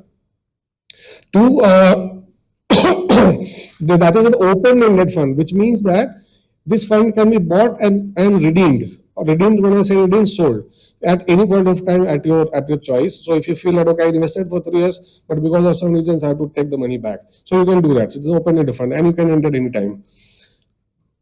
And the portfolio of these funds are already known, so you know where your money is actually getting invested and in what proportion. Second, most of the portfolios as of now is a combination of government securities, state development loans, and AAA portfolios. So it can be either of these or a mix of these, papers. Here, mostly mutual funds. As a mutual funds, we can't guarantee you any return because this is not practically possible because it's all dependent on where I invest your money. So if I'm investing your money, the return is not predictable, right? So it will all depend on how markets behave. So that's why आप सुनते होगे which is subject to market is free profit before investing. तो ये होता है इसलिए कि हम बताते हैं कि आप समझ के रहिए कि आप कोई गारंटी हम नहीं दे सकते आपको म्यूचुअल फंड में, क्योंकि हम जहाँ पैसे डाल रहे हैं वहां वो कैसे बिहेव करेगा ये हमें नहीं पता, लेकिन हम एक kind of, because of study, professional management and all, we can give you some guidance, right? So in this kind of funds also, you can get a YTN of the fund, which is yield to maturity, just like a interest rate of the FD. तो आपको मोटा मोटा पहले से पता होता है कि इतना मुझे expected return मिलना चाहिए. The best part of this product is tax efficient return. So normally when you put your money into FD, आप टैक्सेबल हो जाते हैं, यानी वो आपके टैक्स लाइन में ऐड हो जाता है, right? Even if it is a company, it gets added to the tax. But here government gives you a benefit of something called indexation. Now indexation को आप एक दो तीन लाइन में समझ सकते हैं. इंडेक्सेशन मतलब कि आपकी जिस तरह से इन्फ्लेशन बढ़ रही है, समझो आपने 3 साल पहले इन्वेस्ट किया था, 4 साल पहले, वहां से आज के डेट में हर साल 5% से महंगाई बढ़ गई, तो फिक्स डिपॉजिट उसका कोई रिलेवेंस नहीं हो सके केस में. लेकिन यहाँ पे म्यूचुअल फंड्स में, डेट फंड्स में ये फैसिलिटी गवर्नमेंट ने इनकम टैक्स में डाल रखी है कि अगर आपने 3 साल का इन्वेस्टमेंट कर दिया है तो आपका जो कॉस्ट ऑफ इन्वेस्टमेंट माना जाएगा. समझो आपने ₹1,00,000 डाला, तो ₹1,00,000 नहीं मानेंगे हम उसको मानेंगे कि उस ₹1,00,000 की आज के डेट में इन्फ्लेशन एडजस्टेड कॉस्ट क्या है. तो इन्फ्लेशन एडजस्टेड जो कॉस्ट आप लेते हैं, तो आपका जो रिटर्न बन के आया, तो इन्वेस्टमेंट एडजस्टेड कॉल ₹1,00,000 से बढ़ के 7% ऐड हो जाता है, एंड देन आपका रिटर्न कैलकुलेट होता है. तो नेट नेट आपकी टैक्स लायबिलिटी कम हो जाती है. तो जहां पे आपको फ्लैट 30% प्लस डिक्लेयर करना पड़ता है, यहाँ पे आपको इन्फ्लेशन को एडजस्ट करके, मान लो आपने रिटर्न बना 8%, इन्फ्लेशन था 5%, तो 5 माइनस कर दीजिए, आपका नेट रिटर्न बना 3%. तो आपको ये 3% पे टैक्स फुल करना है, which is 20% or 3%, right? So that will be your tax liability, which becomes very less. Yeah. So that's a benefit against fixed deposits. Just a small example. अगर ऐसे किसी प्रोडक्ट में आप पैसे डाल दो, किसी भी डेट फंड के लिए एप्लीकेबल है ये, मैं टारगेट मैच्योरिटी में आपको एग्जांपल दे रहा हूँ कि अगर आपने 5 इयर्स के लिए इन्वेस्ट किया था ₹1,00,000 और उसी के अगेंस्ट में आपने एक ट्रेडिशनल सेविंग्स लाइक एफडी में इन्वेस्ट किया था, 7% रिटर्न आज के डेट में एफडी पे 5 साल का मिल रहा है, और यहाँ पे हमारा 7.67 मिल रहा है. सारे नेट टैक्स वैक्स काट के आपको एफडी के अंदर 5% रिटर्न मिल रहा है पोस्ट टैक्स. और इस फंड में बिकॉज ऑफ, मैंने जो 2 एरो मार्क किया है, because of indexation benefit, indexation cost and tax rate which is 20% here if you take indexation benefit, your net post tax returns comes to around 7.24%, which is as high as 2.2 or more than 2%, for a 5-year period. So this is the benefit which is available only with mutual funds, debt schemes, if you invest more than 3 years. So we have close to around 12 such schemes, जिसकी maturity आप choose कर सकते हैं. 23 maturity है, 24, 25, 26, and different asset classes. So you want, you can put SDL, AAA, you can GSEC डाल के, SDL डाल के. So SDL अगर मैं ये हो रहा हूँ तो जैसे गवर्नमेंट ऑफ इंडिया बोरो करती है, वैसे स्टेट भी बोरो करते हैं. जैसे महाराष्ट्र स्टेट है वो भी बोरो करती है, उड़ीसा है, छत्तीसगढ़ है, गुजरात है, ये सब भी बोरिंग करते हैं आपसे, यानी कॉर्पोरेट से. तो ये इनके पेपर्स में हम पैसे डालते हैं. महाराष्ट्र गवर्नमेंट के से 3 साल के बोरिंग में हमने उनको पैसे दिए, राइट? तो वो एसडीएल्स होता है, just for your information. So these are there are almost right now we have close to 12 such funds, and उनका जो यील्ड चल रहा है, जैसे आप एफडी का रिटर्न इंटरेस्ट समझ सकते हैं, वो वाईटीएम इस फंड्स के अराउंड इस रेंज पे. सो फॉर एग्जांपल 2025 के लिए तक आप इन्वेस्ट करना चाहते हैं तो आपको कर क्लोज टू अराउंड 770 का यील्ड बन रहा है उस पे, right? Yeah, so this were the 2 categories, and apart from that, ये तो मैंने सिर्फ लिक्विड और टारगेट मैच्योरिटी आपको बताई, बट इसके अलावा we have lot of funds, debt funds में, यानी फिक्स्ड इनकम स्पेस में भी there are variety of funds, and even equity segment में भी there are variety of funds. So primarily I focused on those 2 products which might fit to your requirements on managing your daily base liquidity, managing efficiently your money. So if large corporates can take benefit of it, why not an SME? So it's not that I don't have SME clients. I have larger clients also, I have bit-sized clients also, I have SME clients also, promoters and HNIs also. So now, it's on you whether you can also take benefit out of such short investments, primarily for parking your surplus money. This is not investment. Liquid is not investment. It's just a temporary parking, getting something out of the returns where in current account you are not getting anything, right? So thank you. That's from my part, and thank you for patiently hearing. Thank you, Anandji. Anybody has a question for him?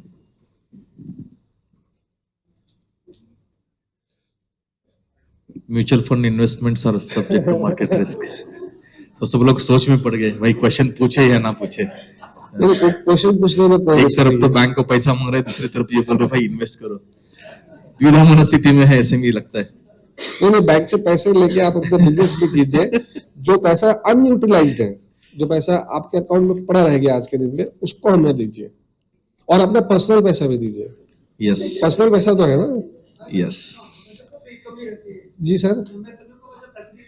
नहीं, but sir उन्होंने option भी तो दे दिए ना sir. ऐसे छोटे छोटे पैसे छोटे ऑप्शन भी उन्होंने आपको दे दिए हैं. आप भी बड़े होंगे. या सो एनी क्वेश्चन? या sir.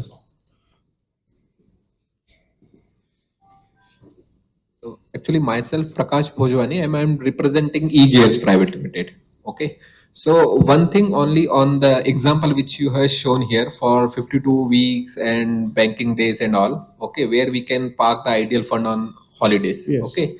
So there also the risk will be there. If say you will be investing in say in any companies or equities or so on Monday, if I am going to encash that liquidated and market say falls, or if it goes up, I will earn, and if it will go down, I will lose. Yeah, so correct, na? So I think I probably could not explain you this fund. So when I'm saying this liquid fund, in liquid fund there is no investment into equity. Okay. There is no investment in stocks. कुछ ऐसे fund जैसे मैं बताया था जो equity में नहीं डालते, वो सिर्फ फिक्स्ड इनकम इंस्ट्रूमेंट्स में डालते हैं. जब मैं फिक्स्ड इनकम की बात करता हूँ, गवर्नमेंट ऑफ इंडिया के papers, treasury bills, CPs, commercial papers जो बड़े कॉर्पोरेट मार्केट में इशू करते हैं पैसे लेने के लिए, right. They are certificate of deposits जो बैंक्स इशू करती है पैसे रेज करने के लिए. तो ऐसे शॉर्ट टर्म इंस्ट्रूमेंट्स में पैसे डालते हैं, वो भी डेट यानी फिक्स्ड इनकम इंस्ट्रूमेंट्स में. इनको हम डेट सिक्योरिटीज बोलते हैं. इक्विटी में नहीं. इक्विटी आप 40 पॉइंट 400 पॉइंट भी नीचे गिर जाएगा ना, इसमें आपको फर्क नहीं पड़ेगा. यहाँ पे फर्क कहाँ पड़ता है? इंटरेस्ट रेट पे, मार्केट के. लेकिन चूंकि ये बहुत शॉर्टर पीरियड का इन्वेस्टमेंट होता है, यानी एक हफ्ते से लेके 91 डेज के पेपर्स तक ही हम इन्वेस्ट करते हैं. So there default chances of default, यहाँ पे इक्विटी मार्केट का डायनामिक्स से काम भी करता है. यहाँ पे रिस्क क्या होता है कि अगर मैंने 20 दिन में पैसे दिया, 20 दिन के बाद वो हाथ खड़े कर दिया कि मैं पैसे नहीं दूंगा, वो रिस्क है इसमें. लेकिन वो रिस्क को हम मिटिगेट कैसे करते हैं? क्योंकि हम इसमें ज्यादा लंबा पैसा नहीं देते. तो हम सब कंपनीज की स्टडी करते हैं, उनकी बैलेंस शीट, उनका कैश फ्लो कैसा है, बाकी सब चीजें करके उनकी रेटिंग देखते हैं जो रेटिंग एजेंसीज देती है, और बहुत कुछ काम होता है उसमें. तब जाके हम डिसाइड करते हैं कि भाई इनको पैसे हम दें या ना दें. तो आपका पैसा है, ये मेरा खुद का पैसा नहीं है. तो आपका पैसा जब मैं मैनेज कर, हम सिर्फ मैनेजर हम, तो हम इंश्योर करते हैं कि आपका पैसा सेफ रहे, और हम उन्हीं को पैसा दें जो हमें जिसकी कैपेबिलिटी हो वो पैसा वापस करने की, with the coupon, with the interest. So tomorrow even if the market goes down, you don't need to worry, because this money, your money is not getting invested into equities. This money is invested into very short term instruments, short term papers. तो यहाँ पे कैसा होता है कि हर दूसरे तीसरे दिन में मेरा कोई पुराना पेपर जो मैंने लेके रखा था वो मैच्योर होता चला जाता है, और कुछ नए पैसे भी मुझे आते रहते हैं डेली बेसिस पे. ये फंड की साइज क्लोज टू 40,000 करोड़ है हमारे पास. 40,000 करोड़ की ये फंड है. तो आप लोग जैसे बड़े कॉर्पोरेट लोग ये पैसा डालते हैं, निकालते हैं, पैसा डाला, आज निकल रहे, कल कोई डाल रहा है, आज कुछ वापस भी डाल रहा है. तो नेट जो पैसा अगर बनता है वैसे फिर जाकर मैं मार्केट में डाल देता हूँ, राइट. फिर आप जब मांगते हो मुझे मेरा पैसा मुझे तो चाहिए, फिर आपको मैं पैसा वहां से निकाल कर रिडीम करके आपको दे देता हूँ. So it doesn't depend on equity movements. Good question. So जैसे मैंने बोला कि लिक्विड फंड्स जो कि बहुत शॉर्टर एंड का पेपर है ना, तो यहाँ पे ये एक्सीडेंट्स नहीं हुए अभी तक। लेकिन आपने देखा होगा जब अपना ये आया IL&FS का सिचुएशन जब डेवलप हुआ, तो आपने देखा होगा कि कैसे बड़े बड़े कॉर्पोरेट्स क्रैश होते चले गए। IL&FS AAA रेटेड कंपनी थी, रातों रात जंक हो गई, डिफॉल्ट कर गई, डी में आ गई। सो ये भी हमारा रिस्पॉन्सिबिलिटी होता है कि हम इंश्योर करें, हम उनके बुक्स को देखें, हम उनके फाइनेंशियल्स को देखें, उनकी कैश फ्लोज को देखें कि अगर उन्होंने मेरे लिए से 90 डेज के लिए पैसा लिया है तो क्या उनकी कैपेबिलिटी है कि वो 90 डेज में मुझे रिटर्न दे दे वापस, रिटर्न के साथ जो पैसा हम लोगों को दिया है। So we keep a track of what is happening in the industry with that company, overall market situations. So as I said के रिस्क रहता है, लेकिन इस फंड में स्टॉक मार्केट का रिस्क नहीं है, इसको हम लोग क्रेडिट रिस्क बोलते हैं, यानी डिफॉल्ट रिस्क कि क्या ये कंपनी डिफॉल्ट हो गई। लिक्विड फंड्स में अभी तक मैं करीब करीब 16-17 साल से हूं और उसके पहले की भी हिस्ट्री है कि लिक्विड फंड्स में डिफॉल्ट नहीं हुए। या क्योंकि क्या होता है, डिफॉल्ट करेगा ना ये लोग, ये ऐसे कॉर्पोरेट्स होते हैं इनको हर थोड़े में पैसा चाहिए, थोड़े पैसा चाहिए। If they default once, nobody is going to give them money. For everybody, जैसे आप खुद बोल रहे हैं, सबको पैसे की जरूरत होती है, so they can not default, they can afford to default.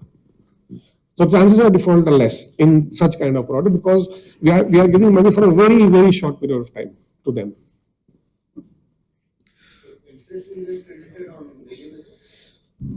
Yeah, so how it works कि मैंने समझो आपने मुझे 5 लाख रुपया दिया एग्जाम्पल, वो 5 लाख रुपए मैंने आपसे लेके वो फंड के अंदर डाल दिया, राइट। वो फंड के अंदर समझो उसका एक कट ऑफ होता है 1:30 बजे तक का, तो आपने 1:30 बजे मुझे दिया, मैंने जाके वो फंड में डाल दिया। फंड मैनेजर क्या करेगा, उसको आप देखेगा कि आप समझो आप तक के 5 लाख, उनके 10, 15, 20 करोड़, 25 करोड़ करके आज उसके पास 200 करोड़ आए, 200 करोड़ को अब उसको डालना है। और ये भी देखना है कि कल कोई और मांग ले, क्योंकि ये कभी भी आप पैसे ले सकते हैं, कोई गारंटी नहीं आपने दी नहीं कि मैं एक ही 45 दिन तक रखूंगा। तो ये फंड मैनेजर का काम है लिक्विडिटी मैनेज करना वो फंड के अंदर में। तो थोड़े ऐसे इंस्ट्रूमेंट होते हैं जैसे ट्रेजरी बिल, कभी भी जाके मार्केट में आप बेच सकते हैं, तो वैसा कुछ मैनेज करके रखता है वो।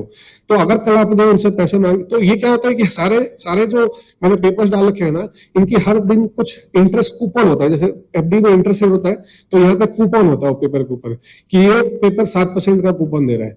तो मैं हर दिन क्या करता हूँ एज अकाउंटिंग, मैं वो 7%। सो ओवरऑल जितने पेपर्स हैं मेरे पास, सबका कुछ ना कुछ कूपन है और सबके कुछ क्वांटिटी अमाउंट इन्वेस्टेड है उसमें। तो हर दिन का मैं कूपन जनरेट करता हूँ उसमें, और फिर वो फंड के उसको हम लोग बोलते हैं नेट एसेट वैल्यू, यानी फंड की एक्चुअल प्राइसिंग। तो वो वहां से रिफ्लेक्ट होती है कि हर सबका कलेक्टिव कूपन ऐड कर दिया, तो आज वो 10 रुपए था, कल 10.5 हो गया, परसों 10.75 हो गया। तो आप आए समझो 10 रुपीज में, आपका जिस दिन आप निकाले उस दिन 10.75 हो गया, तो आपका 7.75 बेसिस पॉइंट्स का आपका रिटर्न जनरेट हुआ। तो दिस इज हाउ क्यूमुलेटिवली आपका वो रिटर्न जनरेट होता है। आप एक दिन के लिए आए तो एक दिन का कूपन कितना बना पूरे फंड में, वहां से फिर आपको एक दिन का रिटर्न दे देंगे हम। यहाँ पे कोई भी रिटर्न ऐसा फिक्स्ड रोज का रिटर्न नहीं है। आज जो मार्केट का रेट फॉर एग्जांपल मैं बताना चला था, करीब करीब 6.5% का रिटर्न है। तो कल हो सकता है आपको 6.20 मिले, कल हो सकता है 6.40 में मिल जाए, कल हो सकता है 6 भी मिल जाए। तो वो मार्केट के मूवमेंट पे पेपर्स कैसे ट्रेड हो रहे हैं, उसकी वैल्यूएशन क्या बन रही है, उसके ऊपर आपका रिटर्न निकल के आता है। Did I answer the question? Sir, I'll just little bit interrupt over here. We have 4 more speakers. Okay, so questions मैं खड़ा रहूंगा बाहर आपके साथ सिंह हूँ। साहब को खड़ा रहेंगे, इनकी टीम पूरी की पूरी है, so you can talk to them for your personal questions. Yes, I agree, sir. I agree, but we have some time also. Yes, question answer. Sir, for whole night I'm there.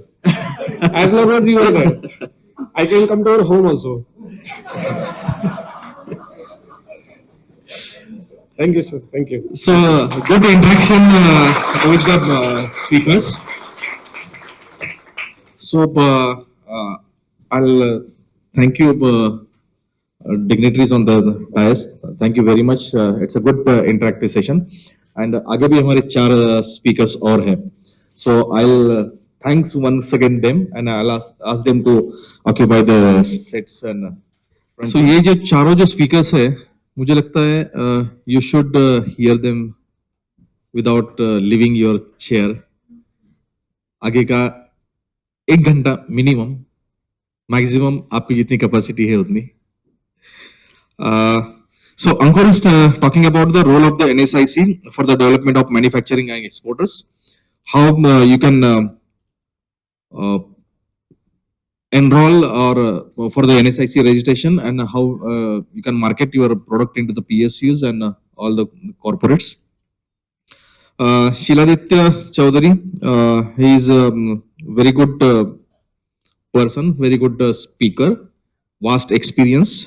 His topic is risk mitigation in SMEs. Mr. Ravindra Talpade, he is talking on the vendor development process in railways for the SMEs. And last but not the least, Lieutenant Colonel Jagban Singh, retired. He is a director for Army Welfare Placement Organization, Pune. So he is talking about the Army veterans, talent available, and their sustainability, employability with the SME sector. जो ex army servicemen है, so they have the team of them, they have the data of the ex army men. Yeah. So you can employ the ex army men in your sector, in your SMEs as per their talent. So they have again a bunch of talent. It's a good initiative. And Monday we were in Rajbhavan, and we met their command in chief for Maharashtra, Goa, and Gujarat region, and we were just discussing with them. So they said that there are the two things what we have taken a good initiative. One is for this placement service, and they have the another wing over here. So we were trying to invite other team also. Those are heading their vendor development, but we could not patch up with them on time because it was too delay. But we have invited them over here today. So this will be again a good interaction. I'll request all of you to have some patience, and then we have a good dinner over here over the interaction. We can do it. So without wasting time, I'll invite Mr. Ankur Thakur, NSIC Pune, to address you all the guys. So over to you. So that was a very brief about NSIC. We can sum up our activity in this single slide: marketing, credit, technology, and information. This is a bit of elaboration. When it comes to marketing, somebody was talking about the exemption regarding EMD and tender fee. We call it single point registration scheme of NSIC. If you are certified under this scheme, you get the benefit of EMD exemption and paying of tender fee. But SD is not waived off in this scheme. You are talking about SD also. It is not waived off. Only EMD and tender fee is waived off. Under marketing comes the e-marketing portal called B2B MSME Global Mart. We have close to around 1 million registered MSME under this portal, where you can do B2B dealing. Now this is regarding exporters as well. So it comes to export, we have this particular schemes to offer. Any exporter who wants to showcase his or her product globally can do so in any exhibition which is approved by the Government of India and will be reimbursed as per the heading out there. Space rent up to ₹3 lakhs, airfare up to 1.5 lakhs to and fro economy class, and particularly goods with you for display. It will be up to 50,000 rupees for rest of the world and 75,000 rupees for Latin American countries. This is, as far as exports are concerned, this is the only scheme which we have as on date, because rest is on overall. I mean, by the end of next month, we'll have a rollout of export promotion schemes.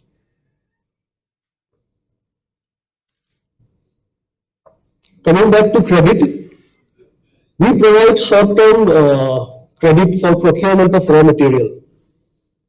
And we have tied up with bulk manufacturers like Nalco, Balco, Tata, SAIL, or say polymer from IOCL, which will supply to you at a discounted rate with funding options. It can be up to 180 days, it can be up to 270 days, depending upon the type of your cycle. We have also tied up with banks like Yes Bank and almost all our PSBs, where we put up loan proposals on your behalf. We negotiate with the bank for good rates, for decent exposure. We have a scheme called bill discounting. It's quite common. Banks are also offering the scheme. It's only the interest part which might be attractive to you. It's 7.5 as on date. Even after so many repo hikes, it's still quite competitive. We have recently launched a venture capital fund. You might be aware. It's called the Mother Fund and Daughter Fund. It's a 10,000 crore corpus, which is being handled by SBI Caps as of now, till the time we have our own setup, our own backbone and back office support, where we will help MSMEs get listed in the stock market.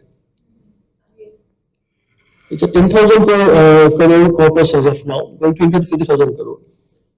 So let's come to technology. We have a network of NSIC Technical Services Center throughout the country, where we run programs like incubation centers, rapid incubation centers, or any technology upgradation scheme which you MSMEs might be interested in, like identifying the right technology, the machines where it can be procured, and that line of credit from bankers as well. Then we have marketing intelligence cell, where it's basically a exchange of ideas. It's done virtually as of now, so anybody can just join in, go to the site and click on the link, and you can have a feel of how exactly it is done. Then we have software technology parks throughout the country. It's run on commercial basis. And I just spoke about the international cooperation in the form of exhibitions. This is in very brief on SIC. Any questions you'd like to?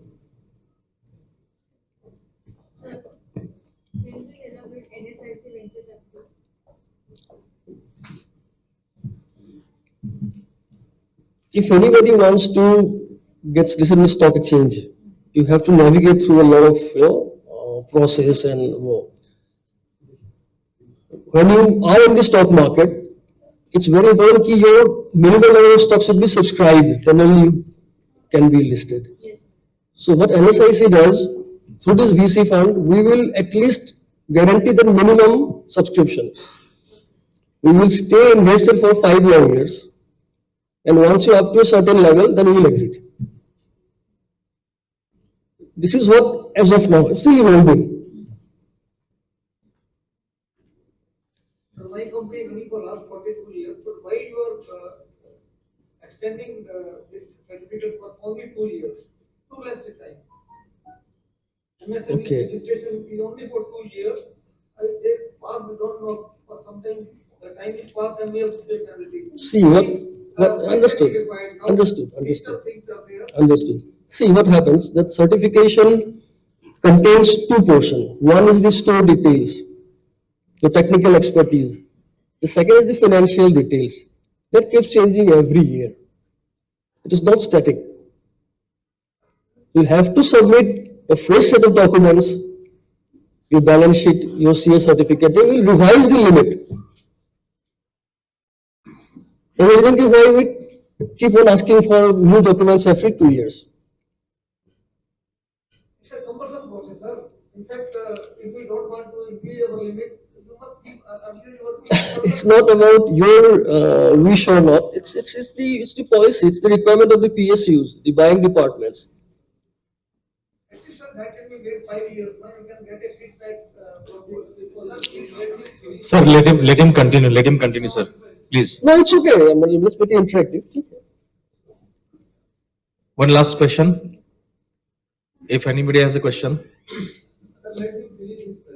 Huh. It's almost done.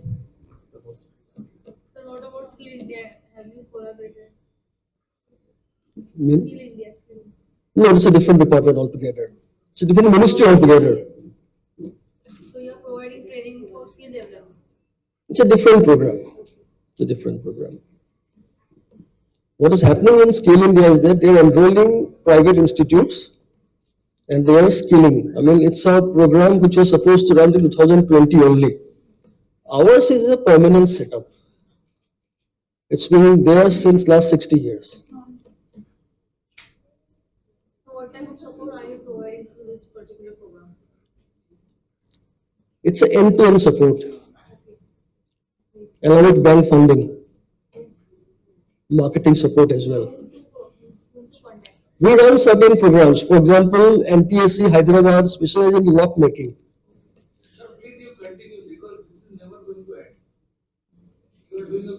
I am almost done with my presentation.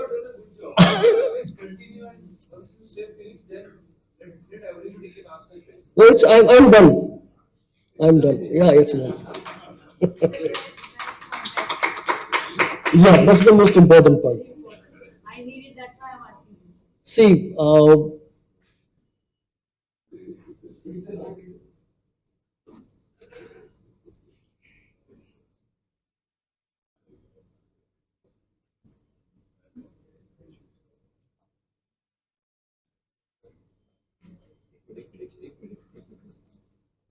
कोई और कर रहे हैं क्या?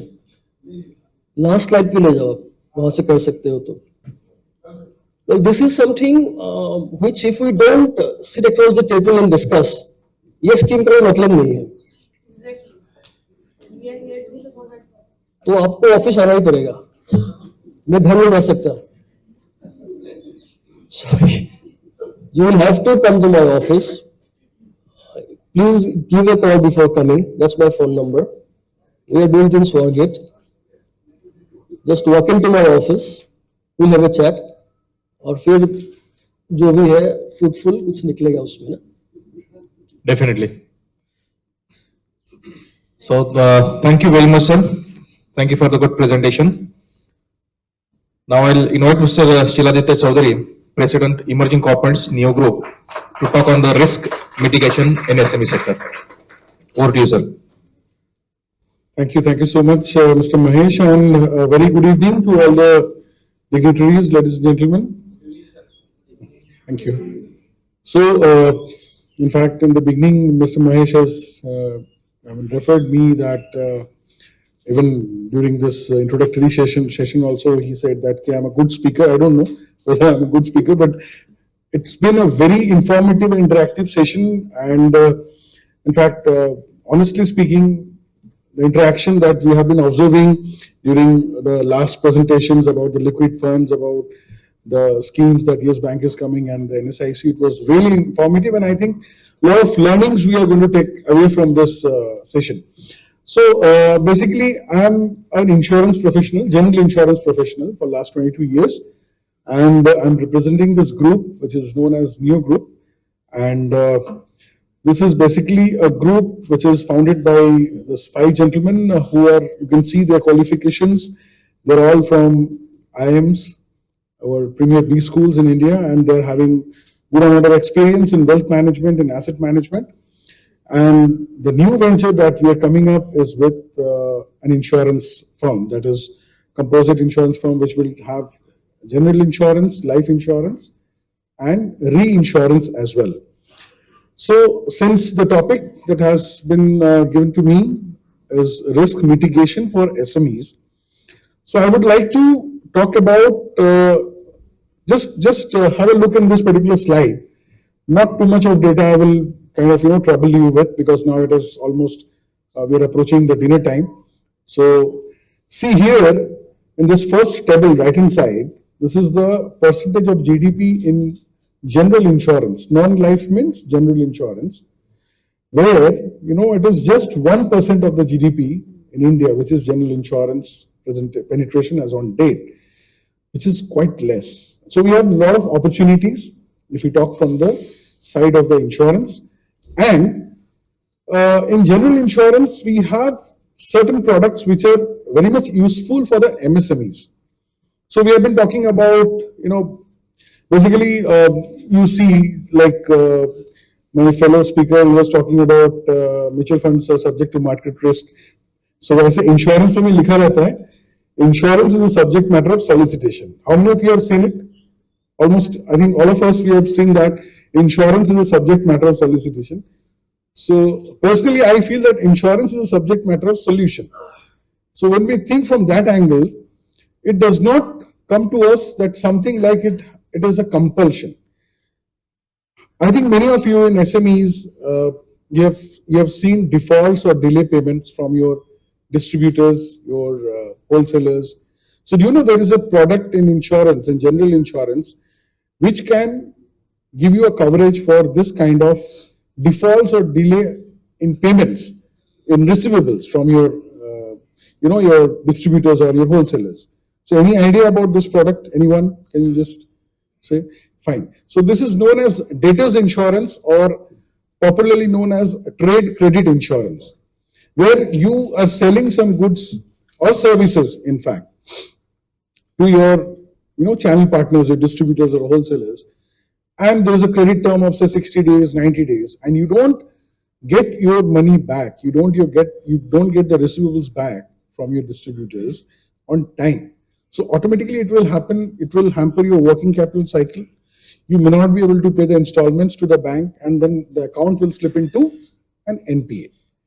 So there is an insurance policy which can cover this kind of debts, and if you don't receive the payment on time, insurer or the insurance company will pay that amount to you.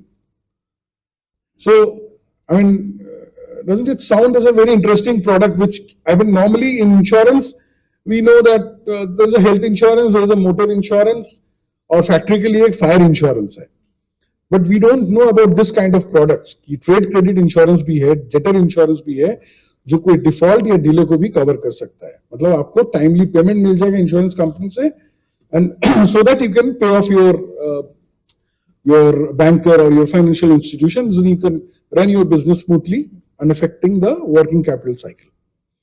Number two, after this COVID, we have seen that account से पैसा चला गया, data breach हो गया, कहीं से data leakage हो गया. So this is known as cyber crime. So this kind of cyber crime can also be covered under an insurance policy, which is known as cyber defense policy. So, I mean, you can ask me what kind of coverages are there under cyber defense. क्या क्या cover हो सकता है? बहुत कुछ cover हो सकता है. ये as a company आप ले सकते हैं आपके institution के लिए, जिसमें आपके institution से किसी ने आपका साइट हैक किया. I'll just share an example, kind of a fact that has happened. One of my customers in Mumbai, he was supposed to receive some money from abroad, and somebody has hacked his account, and that money has been transferred to somebody else's account, और उनको पैसा नहीं मिला. He did not get his money back. Since he has taken a cyber defense policy for his unit, for his organization, he got the compensation from the insurance company.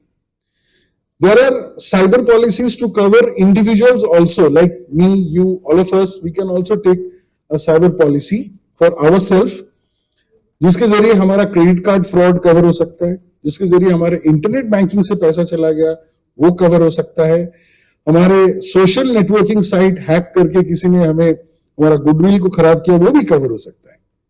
So these are the policies. I mean, somebody was talking about digitalization, AI. So in insurance also, this kind of innovative products have also now come up, and it is now getting popularized because we have seen post-COVID, ये incidents बहुत ज़्यादा बढ़ गया है. So there are, I mean, we closely work with one of the ethical hacker who's also working with Maharashtra Police. So he was telling us कि even with a phone number, आपके phone number से भी आपका account hack कर सकते हैं. Your account, your bank account, your Facebook, your any social networking site can even be hacked from you, just from your phone number. So such vulnerable situation we are passing through. मैं डरा नहीं रहा हूं, ये fact है. And we have seen this incidences happening, and that's why I'm saying there are coverages, insurance coverage available for this kind of incidents, which we can very well, discuss during the dinner time and when we have networking time, and we can give you some solutions. Third product I will talk about, which is known as product liability insurance. I'll again give an example. During COVID first wave, there was pressure from United States that India has to export. There's a medicine called remdesivir, जो हमारे यहाँ पे नहीं चल रहा था, but it was like, मतलब हमारे यहाँ पे मिल नहीं रहा था. There was dearth of this medicine, but there was something like, some pressure was there. So one of my customers who was into pharma sector, they were manufacturing this remdesivir at that point of time. So product liability is a coverage in insurance, a policy of insurance. Suppose वो product से, वो product use करने के वजह से किसी को कुछ नुकसान हुआ, तकलीफ हुई, so then there can be a sue. मतलब जो use कर रहे हैं, जो user है, he can file a case कि after using your product मुझे ये नुकसान हुआ है और मेरा health खराब हो गया, something whatsoever, and that can amount into crores of rupees. That the penalty or that sue जो भी है, जो court order देता है. So for that also we have a product called product liability insurance, which takes care of that particular thing. So what I mean to say is that in insurance, in general insurance particularly, we have solutions to everything. If you ask about, there are so many things. I mean, how many of you? I'm sure many of you, most of you will not be aware. There is a policy in general insurance which covers kidnapping. सुनने में अजीब लग रहा है. Yes, there is a policy which is known as kidnap and ransom policy, जिसमें kidnap and ransom, ये ऐसे market नहीं करते हैं, by the way. Basically, जो इंडस्ट्रियलिस्ट होते हैं बड़े बड़े, तो they take this policy. If they are kidnapped, तो इंश्योरेंस कंपनी के कुछ वो रहते हैं, मतलब some extended arms, they negotiate with the kidnappers, and the ransom is also paid by the insurance company. So sounds interesting, no? मतलब kidnap and ransom is also covered under general insurance. Even those who are fond of non-vegetarian food, KFC हम लोग खाते हैं कभी कभी, तो KFC's formula is also insured. So there are a lot of things. I mean, just wanted to say that for the MSMEs, we're coming back to the topic, the MSMEs, we can definitely talk about this receivable insurance because this is not only going to safeguard your debtors, but also will allow you to grow your business. Because this policy, with this policy, if you are taking this policy, if you are insured under this policy, if you want to expand your business to say some country or some state within the country, आप महाराष्ट्र में business करो, आपको मध्य प्रदेश में या बंगाल में आपको expand करना है, but you don't know the buyer कि किसको आप बेच सकते हो आपका माल. So this policy will help you to give you the correct information about a buyer who is a sound buyer. He is not defaulting with any other seller or supplier. So information भी आपको वो 3 Idiots को quote करते थे, free में मिलता है, मतलब free of cost you get this information. So that's what I'm saying. So let us interact. Let us, interact during whatever time we have, or I'll drop my number. My team member is also here. So we can definitely take this kind of thing very seriously. This is useful for all of us for growth and also for safeguarding against any untoward incident. I'm not talking about normal fire insurance or something like, because all of us, we know that these are very common things.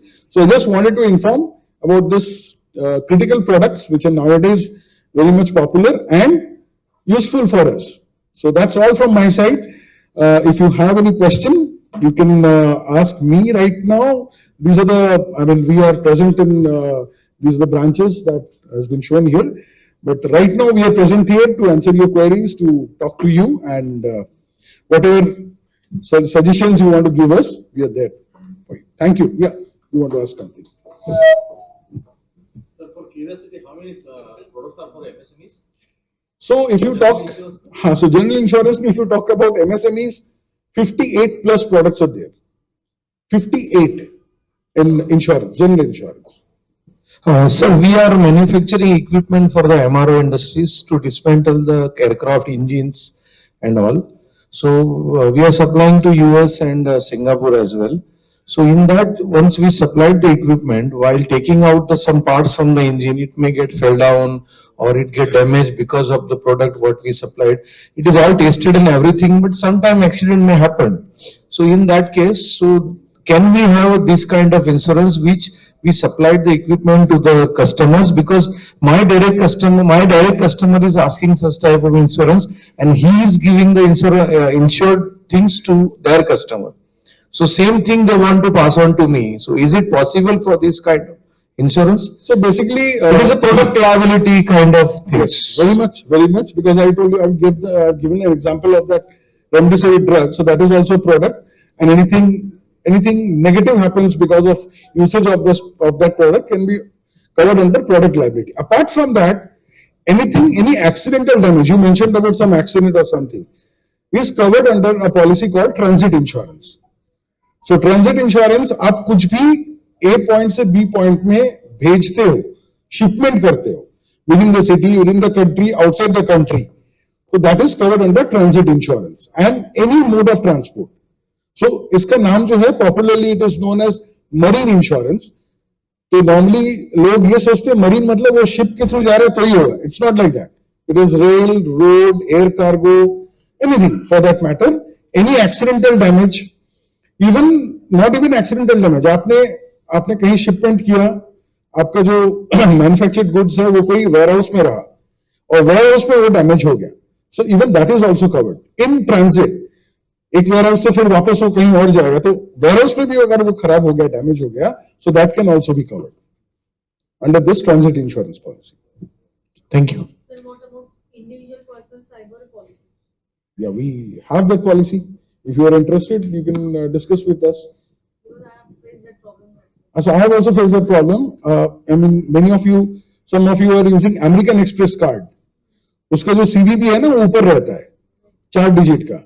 तो I was traveling to some, just I'll take 1 minute with your permission. मेरे साथ हुआ है ये हादसा. तो मैं international airport से कहीं जा रहा था, तो वो कार्ड दिया मैंने, ₹2 चार्ज होता है उसमें, जो those who are using. तो उसके बाद जब मैं नेक्स्ट डे मॉर्निंग पहुंचा destination, I was going to Indonesia, तो मॉर्निंग में ब्रेकफास्ट करते हुए वाईफाई कनेक्ट किया, तो देखा मेरे ईमेल में आ रहा है your card has been swiped for 72,000 80,000 mails. I was surprised. Breakfast तो उतरा ही नहीं गले से, मतलब हो क्या गया. Then I contacted this Amex guys, वो सिम खरीद के वहां से फिर फोन वोन किया, ब्लॉक कर दिया जो भी है. इन्वेस्टिगेशन में पता चला था ऊपर एक सीसीटीवी कैमरा होता है जहां मैं स्वाइप कर रहा था वो कार्ड, तो इमेज आ गया, खेल खत्म. सो आई वाज लकी दैट अमेक्स ने उसको रिवर्स कर दिया था. बट अगर ऐसा सिचुएशन किसी के साथ होता है, फॉर द टाइम बीइंग उसको मेंटल हैरेसमेंट तो होगा ही ना. He will be like what happened to me, and the amount was 4,22,000. I still remember, you were there with me that point of time. I was not the one who used it. He was accompanying me, so yes. On the hi, this is Kirti again from the AI NDT Forte. I wanted to ask you a question about the cyber defense policy you mentioned. Can it be, given to the employees of the companies as well? The reason I'm asking is just last week, one of my employees got robbed for 15 lakhs.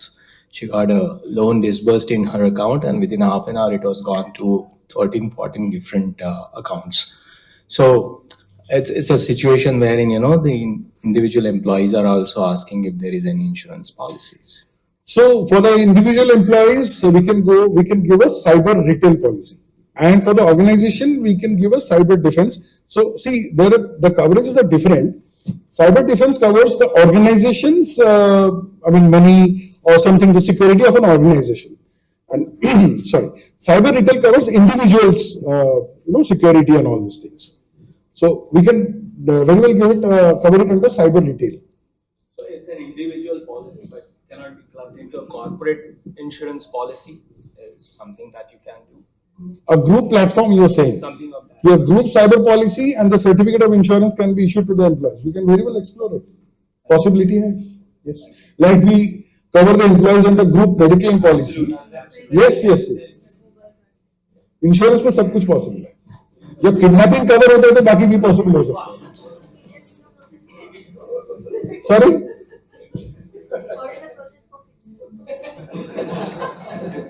चलो we will discuss later. So any more questions? So thank you so much. I will not take much time.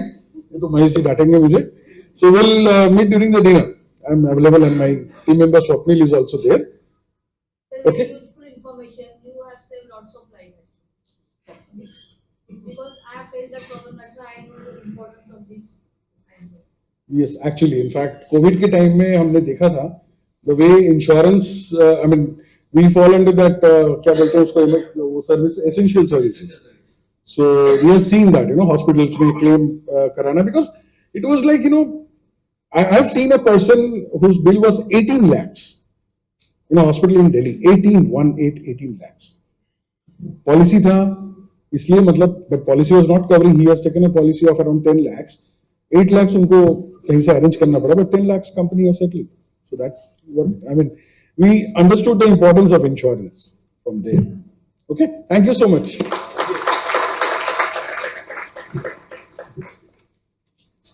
Thank you, Shiladitya ji.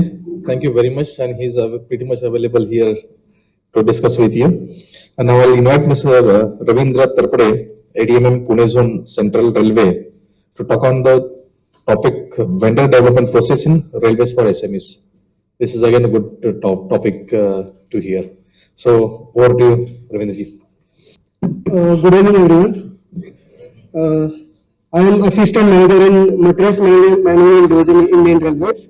I will be talking on vendor development process in Indian Railways. I will quickly go through presentation. Then you can ask me questions, and I will leave my contact number over here so that if in case of any doubt, you can contact me later. This material management department deals with goods and service contracts of Indian Railways. Presently, there are 22,000 trains runs every day, and Indian Railway owns 12,000 locos, 225,000 wagons, and 71,000 coaches. This is a huge rolling stock, and this maintenance of this rolling stock is with Indian Railways. For this maintenance, Indian Railways required lots of spares, and this procurement of this spares is done by Materials Management Department. You can see figures over here. Around 50,000 crores is spent on these stocks. So I will be talking about the modes of procurement. You all must be aware of GEM portal. So this is a portal where common use services and goods are procured by government departments for their use. And those items which are not available on GEM portal, they will be procured through IRPS portal of railways. This IRPS portal is the oldest portal of any government department for procurement. And for the railways, you must be knowing that Indian Railways having monopoly.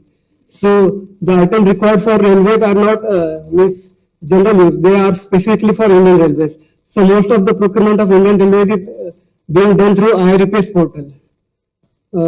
High value tenders are they will be having process of reverse auction, and Indian Railways also seller of scrap. There are lots of rails and wagons. They will become not useful to railway, so railway will sell them through e-auctions. And for if any vendor want to register in this portal, the registration process is available on IRPS website. These are some salient feature of IRPS website. Mainly for tendering stage, pre-tendering stage, and post-tendering stage. All the processes are done through online mode only. So what benefits means we offer to MSE? We have to, as a government department, we have to follow MSME Act, Make in India policy. So For this, according to this act, we have to give free tender documents to the MSCs, and there will be no AMD for the MSCs if they are participating in the tenders. And then 25% mandatory procurement has to be done from MSC only. For this, there is a price band of 15% for MSCs. Then there are 350 items which are reserved for micro small scale industries only. Then there will be MSME Samadhan portal. Then there will be interest if there is a delay in payment. And for first few years, ministry was not able to achieve targets. For that, they have come with vendor development program, buyer seller meets to achieve the targets. These are the figure of central railway procurement. This small bar is of MSME and bigger bar is the total procurement. As you can see over the years, trend is that MSC procurement has been increasing in the railways. So now I will come to the topic, approval of vendors. Basically, I have told about the two portals. One is GEM and second is IRPS. So for item available on the GEM, a vendor can register on the GEM portal and they can bid for the bid or list their product on GEM website. And second is the IRPS portal. Let me first discuss the concept of an approved item. These approved items are the items which are restricted to only approved sources. And these are mainly related with the safety of the railways. Let me give a case study. There is a pump which is fitted under the lavatory of coach, which come under the category of the approved item. You can ask why this item is in the approved sources. So let me give an example. If we try to fit a normal pump in a running train, and if waters run out, that pump means that pump winding may burn and there may be chance to the fire to the coaches. That's why this kind of item are kept in the approved sources. And these items are very less item. Less than 25% of the items are approved items. And for that vendor registration is required. Other items, vendor simply can be registered in IRPS portal and he can bid for the tender. If there will be eligibility criteria of past performance, financials, and some other things which are required for that item. But for if that item is approved item, only approved sources can quote for that item. Now I will discuss how a vendor can become approved vendor. So there will be a registration process, and if vendor gets through that registration process, he will become developmental vendor. And if he get an order, he has to execute that order successfully, and that performance of which will be submitted to the approval agency, and that vendor become approved vendor, and he can get the orders for bulk quantities. There will be a central record keeping agency, which is the RDSO, which is taking care of approval of vendor, and the process is online. As I mentioned, IRPS portal, there is a separate portal for vendor register, which is called UVAM, Unified Vendor Assessment Module, and it can be accessed through IRPS website. So what will they check through if anyone want to get registered? First of all, they will check technical capabilities, whether firm having capability to manufacture that item, then whether they are having manufacturing processes which are required for that item, and there will be some quality checks. If firm gets through all these parameters, he will be becoming a developmental vendor, and he will if he quotes in the tender, he will get a developmental order, and after successful completion of this order, he can become an approved vendor in railways. That's all.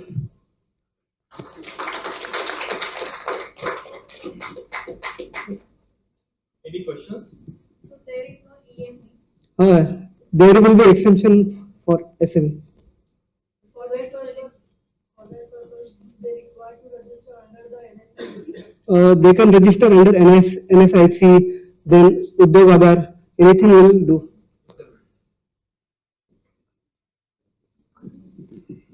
Thank you, sir. Thank you very much for the good insights and good presentation. Thank you very much. Now I will invite our next speaker, Mr. Lieutenant Colonel Jagwan Singh, Director, Army Welfare Placement Organization, Pune, and he is going to talk about Army veterans, talent available, and their suitability, employability with the SME sector. Over to you, sir. Good evening, ladies and gentlemen. It is indeed honor and privilege to be part of this August gathering. I'm sure you are flooded with informations in the dinner time, but I'll just be debating you slightly about unique that our elite class which is available with you. And that class is basically in form of skilled army veterans. You know, these veterans, they are available at your next door, but many of us, ironically, are not aware of their talents. And I can assure you, if this talent is integrated effectively, then this will contribute significantly in the growth of this particular sector. Ladies and gentlemen, you are aware of Indian Army. We are maintaining variety of electrical, electronics, mechanical, and armament equipment. These are namely the tanks, hepters, self-propelled guns, even automobiles. And once I say that we are maintaining, it doesn't mean that we are having these equipment only in our kitty.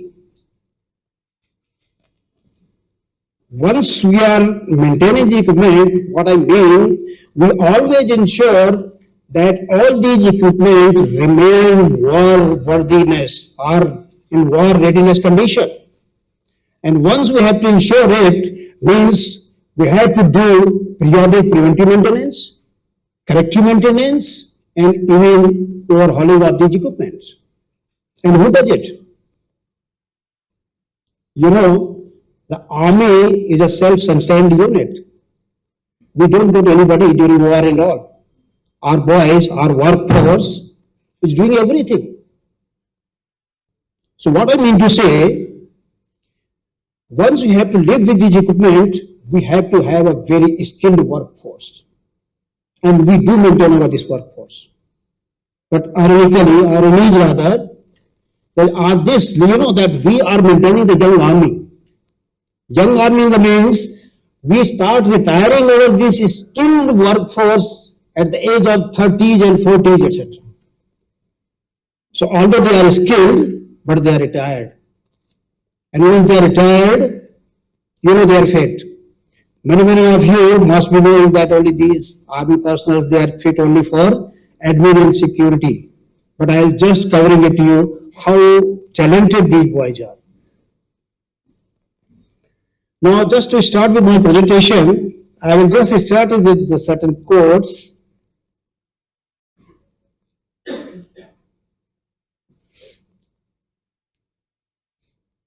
About the veterans. These are not mine.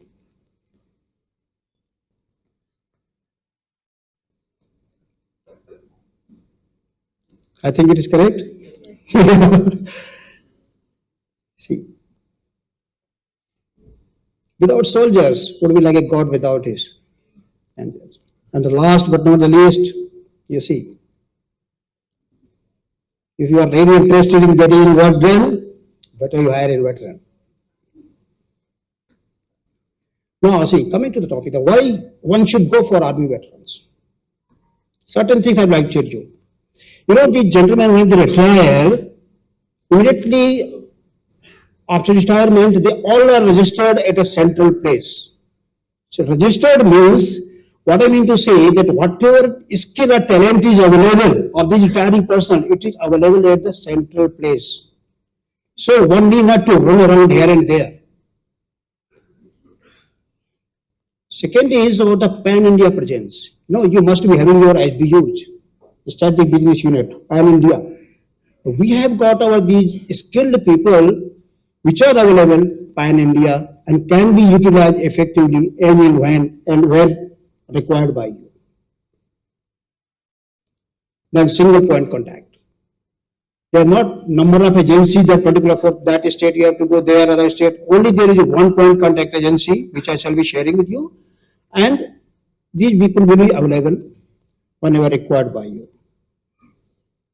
Exclusive web portal, it is available. Even you can yourself find out and search these talents. And we have got expertise in multi-disciplines. Like say I told you, we are maintaining a variety of equipment. We have got around 135 trades. You name the things, it is available with us. I just would like to mention here one point, one day fine evening, I was just leaving my office. I got a call from a very reputed company that is Bharat Forge. I thought, okay, let me go home, then I will attend this call. That repeatedly there was a call, that lady calling from there, sir, we are in dire need, can you help us out? I said, okay, you just tell me, what is the problem? She said, sir, we are slightly, hesitant. I don't know whether you can help us out, but still we have some faith in you. So I'm just projecting our problem. I said, okay, you just mention your problem. Let me see. You know what she said? Sir, we are looking for aircraft mechanics. Do you have? I said, Kisi, my answer is yes. Now you tell me, where do you want, when do you want, and how many do you want? Because we are maintaining the hectares here. They were surprised. I just want to mention, many of us, Bharat Forge is very next door located to us, so they are not aware. So in the same way, many of you also may be having the requirement of a particular talent, might be available next door, but you are not aware of it.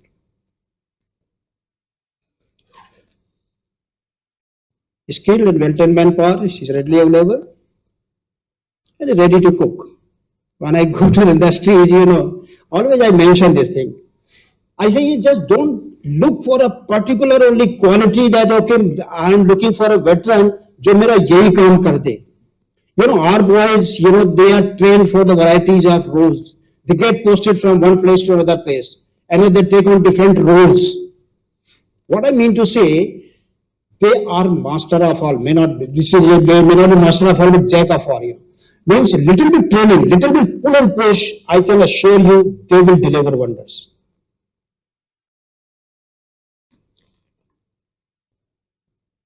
Of course, not to mention, you are fully aware of it. They are very much disciplined, motivated, and young, energetic. And if hired, they will take your organization to further heights. This is our hallmark. Resourcefulness. We say it, beg, borrow, steal, but work is to be done. They will never even beg you. They will never, army person will never come back, sir, ye nahi hai, kaam nahi hoga. Kaam hoga. Kaise hoga?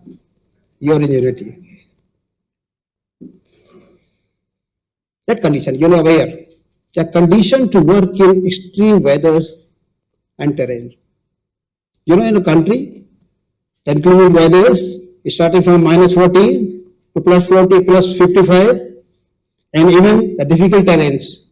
But these boys are working. Not only boys, what I would like to mention, many of you, like defense sectors, products of these manufacturers are here.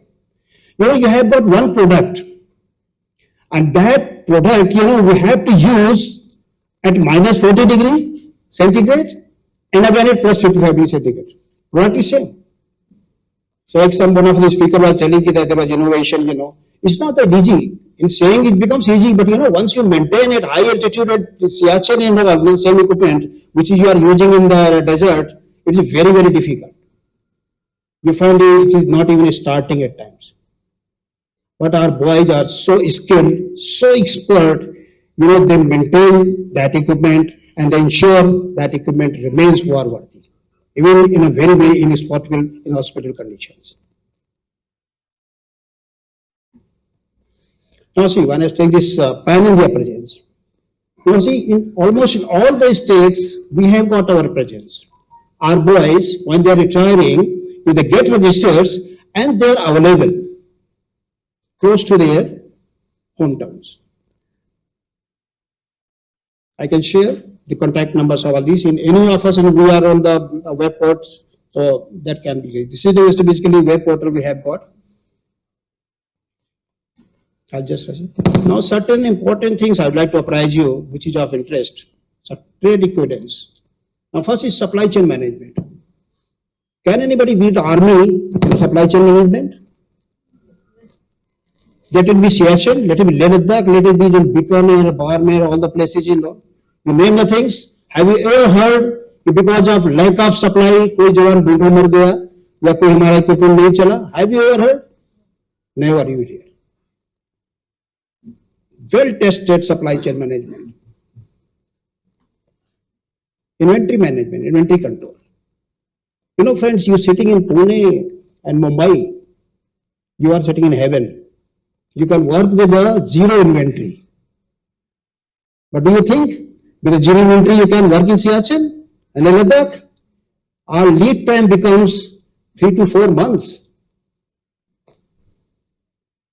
What you have to conceptualize, कौन सा defect आने वाला है, कौन सा मैं spare part demand करूं, कौन सा होने वाला, you know. What I mean to say, the boys are so geared up with the NLCC and all, so you will not never find that because of non-availability of spare parts, this equipment cannot be repaired.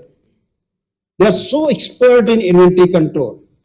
And at the same time, you don't think that ki pura ka pura stock kar le. There is a, we also have got the bosses, inventory cost. Not that ki jitna mano te ikhatta kar lo. There also we have to have the MSP, maximum stocking potential. So we have to care for our economy, as well as we have to care for our requirement. Second is, you know, we do preserve and maintain all these telecom and we have got radars, missiles, as the name is state of art equipment. The first these are inducted in the army. Now see, this is the thing. How I'm trying to correlate with the SME sector, which of which the army skills. Now our boys have already been doing all these activities which you are proposing or which you are having with your sector. They are expert. Now, once I say the overhauling the equipment, you know, this involves a lot of machining, a lot of fabrication, even manufacturing. Manufacturing of spares. Many of you may not be aware, you know, when this Eastwell USSR got disbanded, you know, we had tank T-55. You know, import karna koi equipment is very, very easy. But subsequently to maintain it, and when that particular country gets disbanded, well, from where you get the spare parts? You know, that challenge even we have faced, we had to manufacture even spare part for our tank T-55. So what I mean to say, are these boys, they are very much, you know, the fit for your this SME sector. Let it be in manufacturing, let it be in fabrication, or let it be innovative work. IT engineering, computer operators, you know, our this is signal communication, where we are sitting, so information is readily available, real-time information. Automobiles, heavy vehicles, overhauling, let it be any terrain. Our vehicles are flying, our tanks are flying, we are maintaining this equipment. Drivers, you may be in need of drivers. Once you are, you know, you sending your these goods from place A to place B. We have got a very good drivers, and they can be gainfully utilized by you.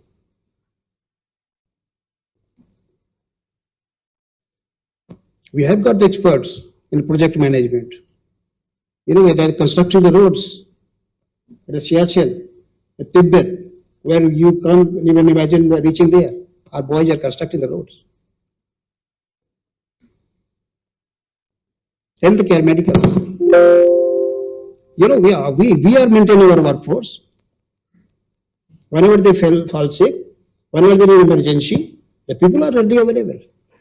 And let me tell you, during COVID, so many good companies, you know, they were opening their hospitals and all.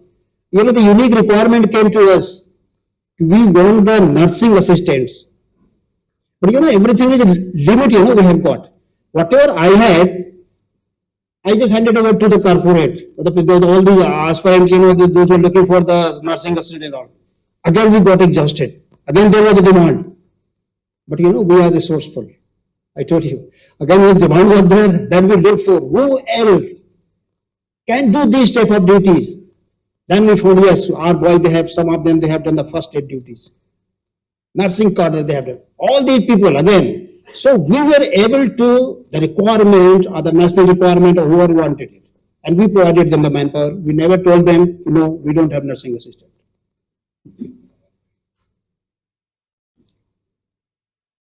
Agri-dairy, poultry management.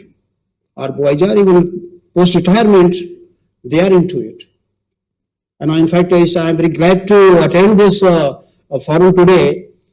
I'm not only here to just say that our boys should be integrated with you, but even now I'm in position to motivate our boys to become the entrepreneur, expert entrepreneur. And for that, I'm really thankful to Mr. Mahesh and his team. Facility management. Need not explain it. HR and admin. You put all boys, they are very effective. Now see, we have got three categories basically in army. We have got army, the officers, then we have got second category, the junior commissioned officers, then we have got NCOs, the non-commissioned officers, like we must have heard the Havaldars, Naiks, etc. So for different strata, we place these gentlemen in the corporate. Certain things I have mentioned, but these are not the only things, but based on their caliber, they can be utilized gainfully. This is in the case of officers, now this is in the case of the junior commissioned officers, middle level management. Wherever you need them, you can take them. And they are not only for admin and security. Again, I repeat it. When they are discharging their duties at middle level, they are very much technical. If you have to supervise your shop floor or in manufacturing activities, they are there to ensure there is a efficient and effective output. It is a non-commissioned officers, these Havaldars and Nayaks. In the shop floor level, team leaders, etc., they can be employed. And they are, I am going to tell you that what is this talent available to us. I'll just now see, I just tell you how this graduated skilling takes place in army. It is not that we हमने किसी को भर्ती कर लिया वो बाद में with the passage of time he becomes expert. No, sir. We impart a skill, we test them, only then we promote them. It's not that they keep passing the time and you keep getting the promotion. In case of officers, it's not that एक बार अफसर साहब बन गया so then he becomes the general साहब. He has to appear for the number of exams, Part B exam, Part D exam, Part C exam. Once he qualifies, staff college, once he qualifies, only then he is graded further, promoted further. So means we have got a very graduated skilling system. So what I mean to say, once I say, okay, now these people suppose have got a raw individual 50. Out of that, I produce only 5 supervisors, assistant manager 2, and ultimately I get only 1. So this is inbuilt, inherited in our system.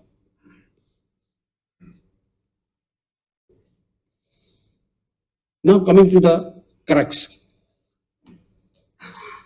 See, age-wise, what I told you, if you could say maximum 30 to 40 years, 5,040. See what figure, these figures, what I'm telling, I'm just telling for the state of Maharashtra only. It's all over India, you can imagine. So this much talent is available at your disposal. At your disposal. Can we have a look? 30 to 40, and then 41 to 45, maximum. And even 56 to 65. See, I have given the category of officers, JCOs, and other ranks. All the category, how many are available. So based on your requirement, you can consult us and we will meet your requirement. Secondly, when comes to the qualification, please don't feel that the army wale padhe likhe nahi hote. You see the boys are MTech, BTech, LLB. See the qualification, BCom, see the BA. They are qualified, but unfortunately they are considered only 9 admin security wale. You interact with them, you find them, yes, they are very intelligent, they are genius. I have given for officers, JCOs and other ranks. Next is the trade-wise, see. So many trades and so many talents available. Electrical, mechanical, electronics, civil, medical, admin, gun specialist, supervisor, drivers. You name the thing, it is there. You just need to project your requirement. Hence, again, I repeat it. If you want to get your work done, please have it. Thank you.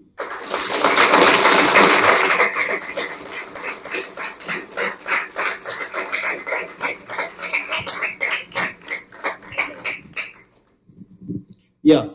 Any question, please? It will be my honor to answer that. So one question I have. Yeah.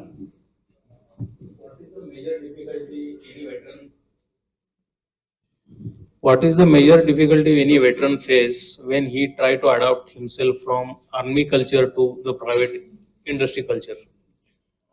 See, it's a good question. See, once one person has spent, say, around, say, 20 years, 30 years, 40 years, so certainly, that thing is there.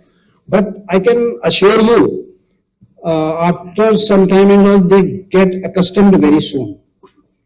I tell you personally, myself, I took premature retirement, and for 10 years I worked with the metro, Mumbai Metro. I never felt any problem कि मैं CM के साथ काम कर रहा हूँ.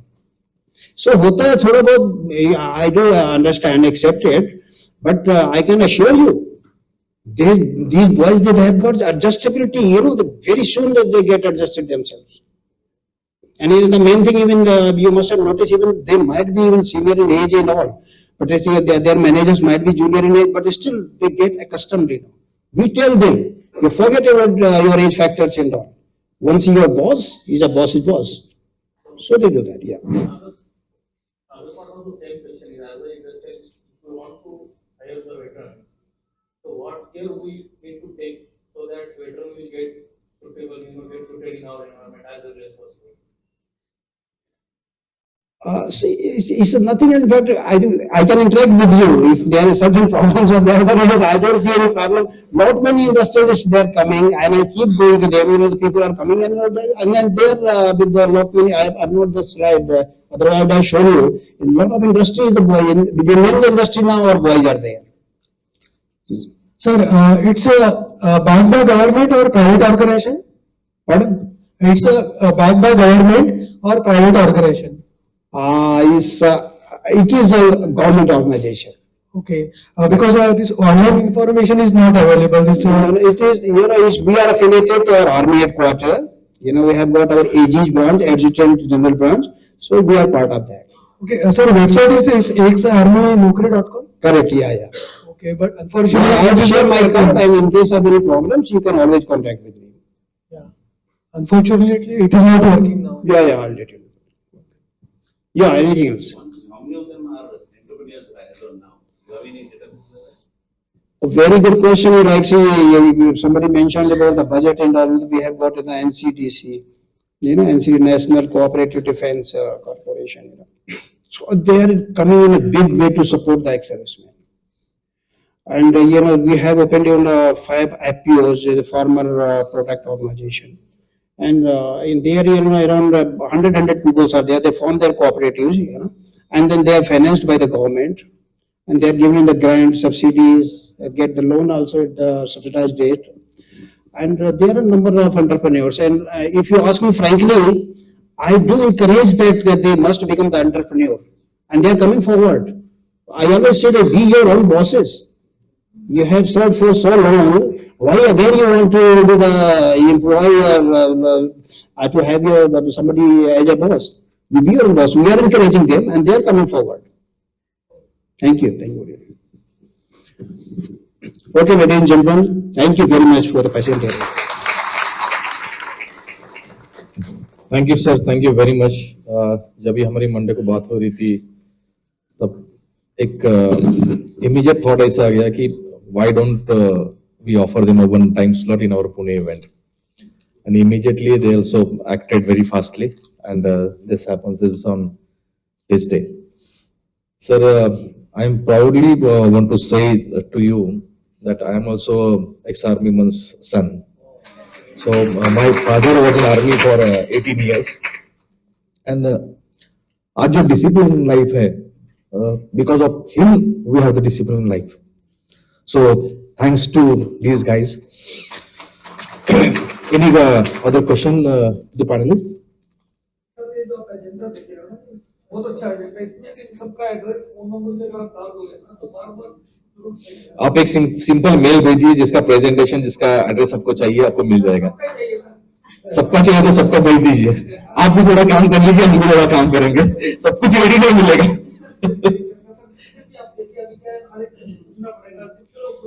नहीं, एक काम कर लेना सर, एक सिंपल सिंपल हम लोग एक छोटा सा एक रन करते हैं। आपके बाजू में जितने लोग बैठे हैं ना, आपकी जेब से कार्ड निकालो और उनको सबको सर्कुलेट कर दीजिए, इमीडिएटली कर दीजिए। जिसने इसे नहीं किया उसने कर लीजिए, आधा काम आपका ये भी खत्म हो जाएगा।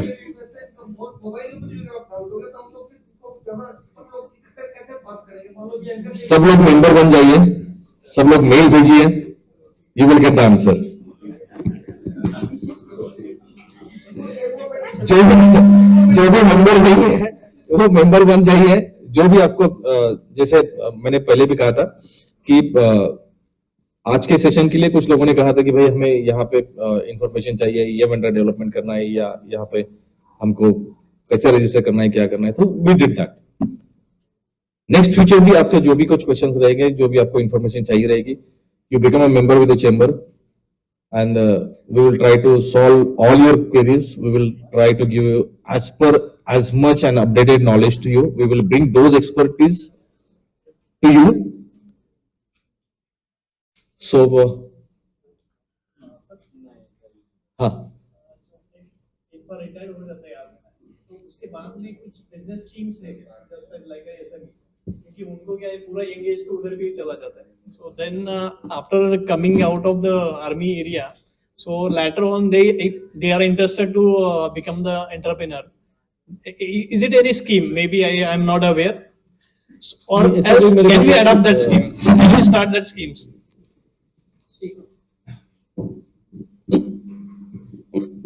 First of all, Vinay, thank you for bringing up this point. Incidentally, there is no scheme, but whenever we approach to any organization, government body, they do support us. That is there, and I'm sure with their this positive attitude with the coming governments and all, in the near future we are going to have certain schemes which are reserved for the veterans. Thank you. Thank you, sir. एक तरफ हम लोग बोल रहे हैं कि skill development available नहीं है, और यहाँ पे तो अगर आप देखोगे तो स्किल डेवलपमेंट भरा पड़ा हुआ है। So choice is up to you, you wanted to skill the people, और जो रेडीमेड स्किल पीपल अवेलेबल है उनको आप अडॉप्ट करना चाहोगे। So give a big hands to them, all the panelists, and thank you all you participants to be here and make this event a grand success. Again, lastly, I will say, come on board on the chamber, be a member, write to us and interact with us.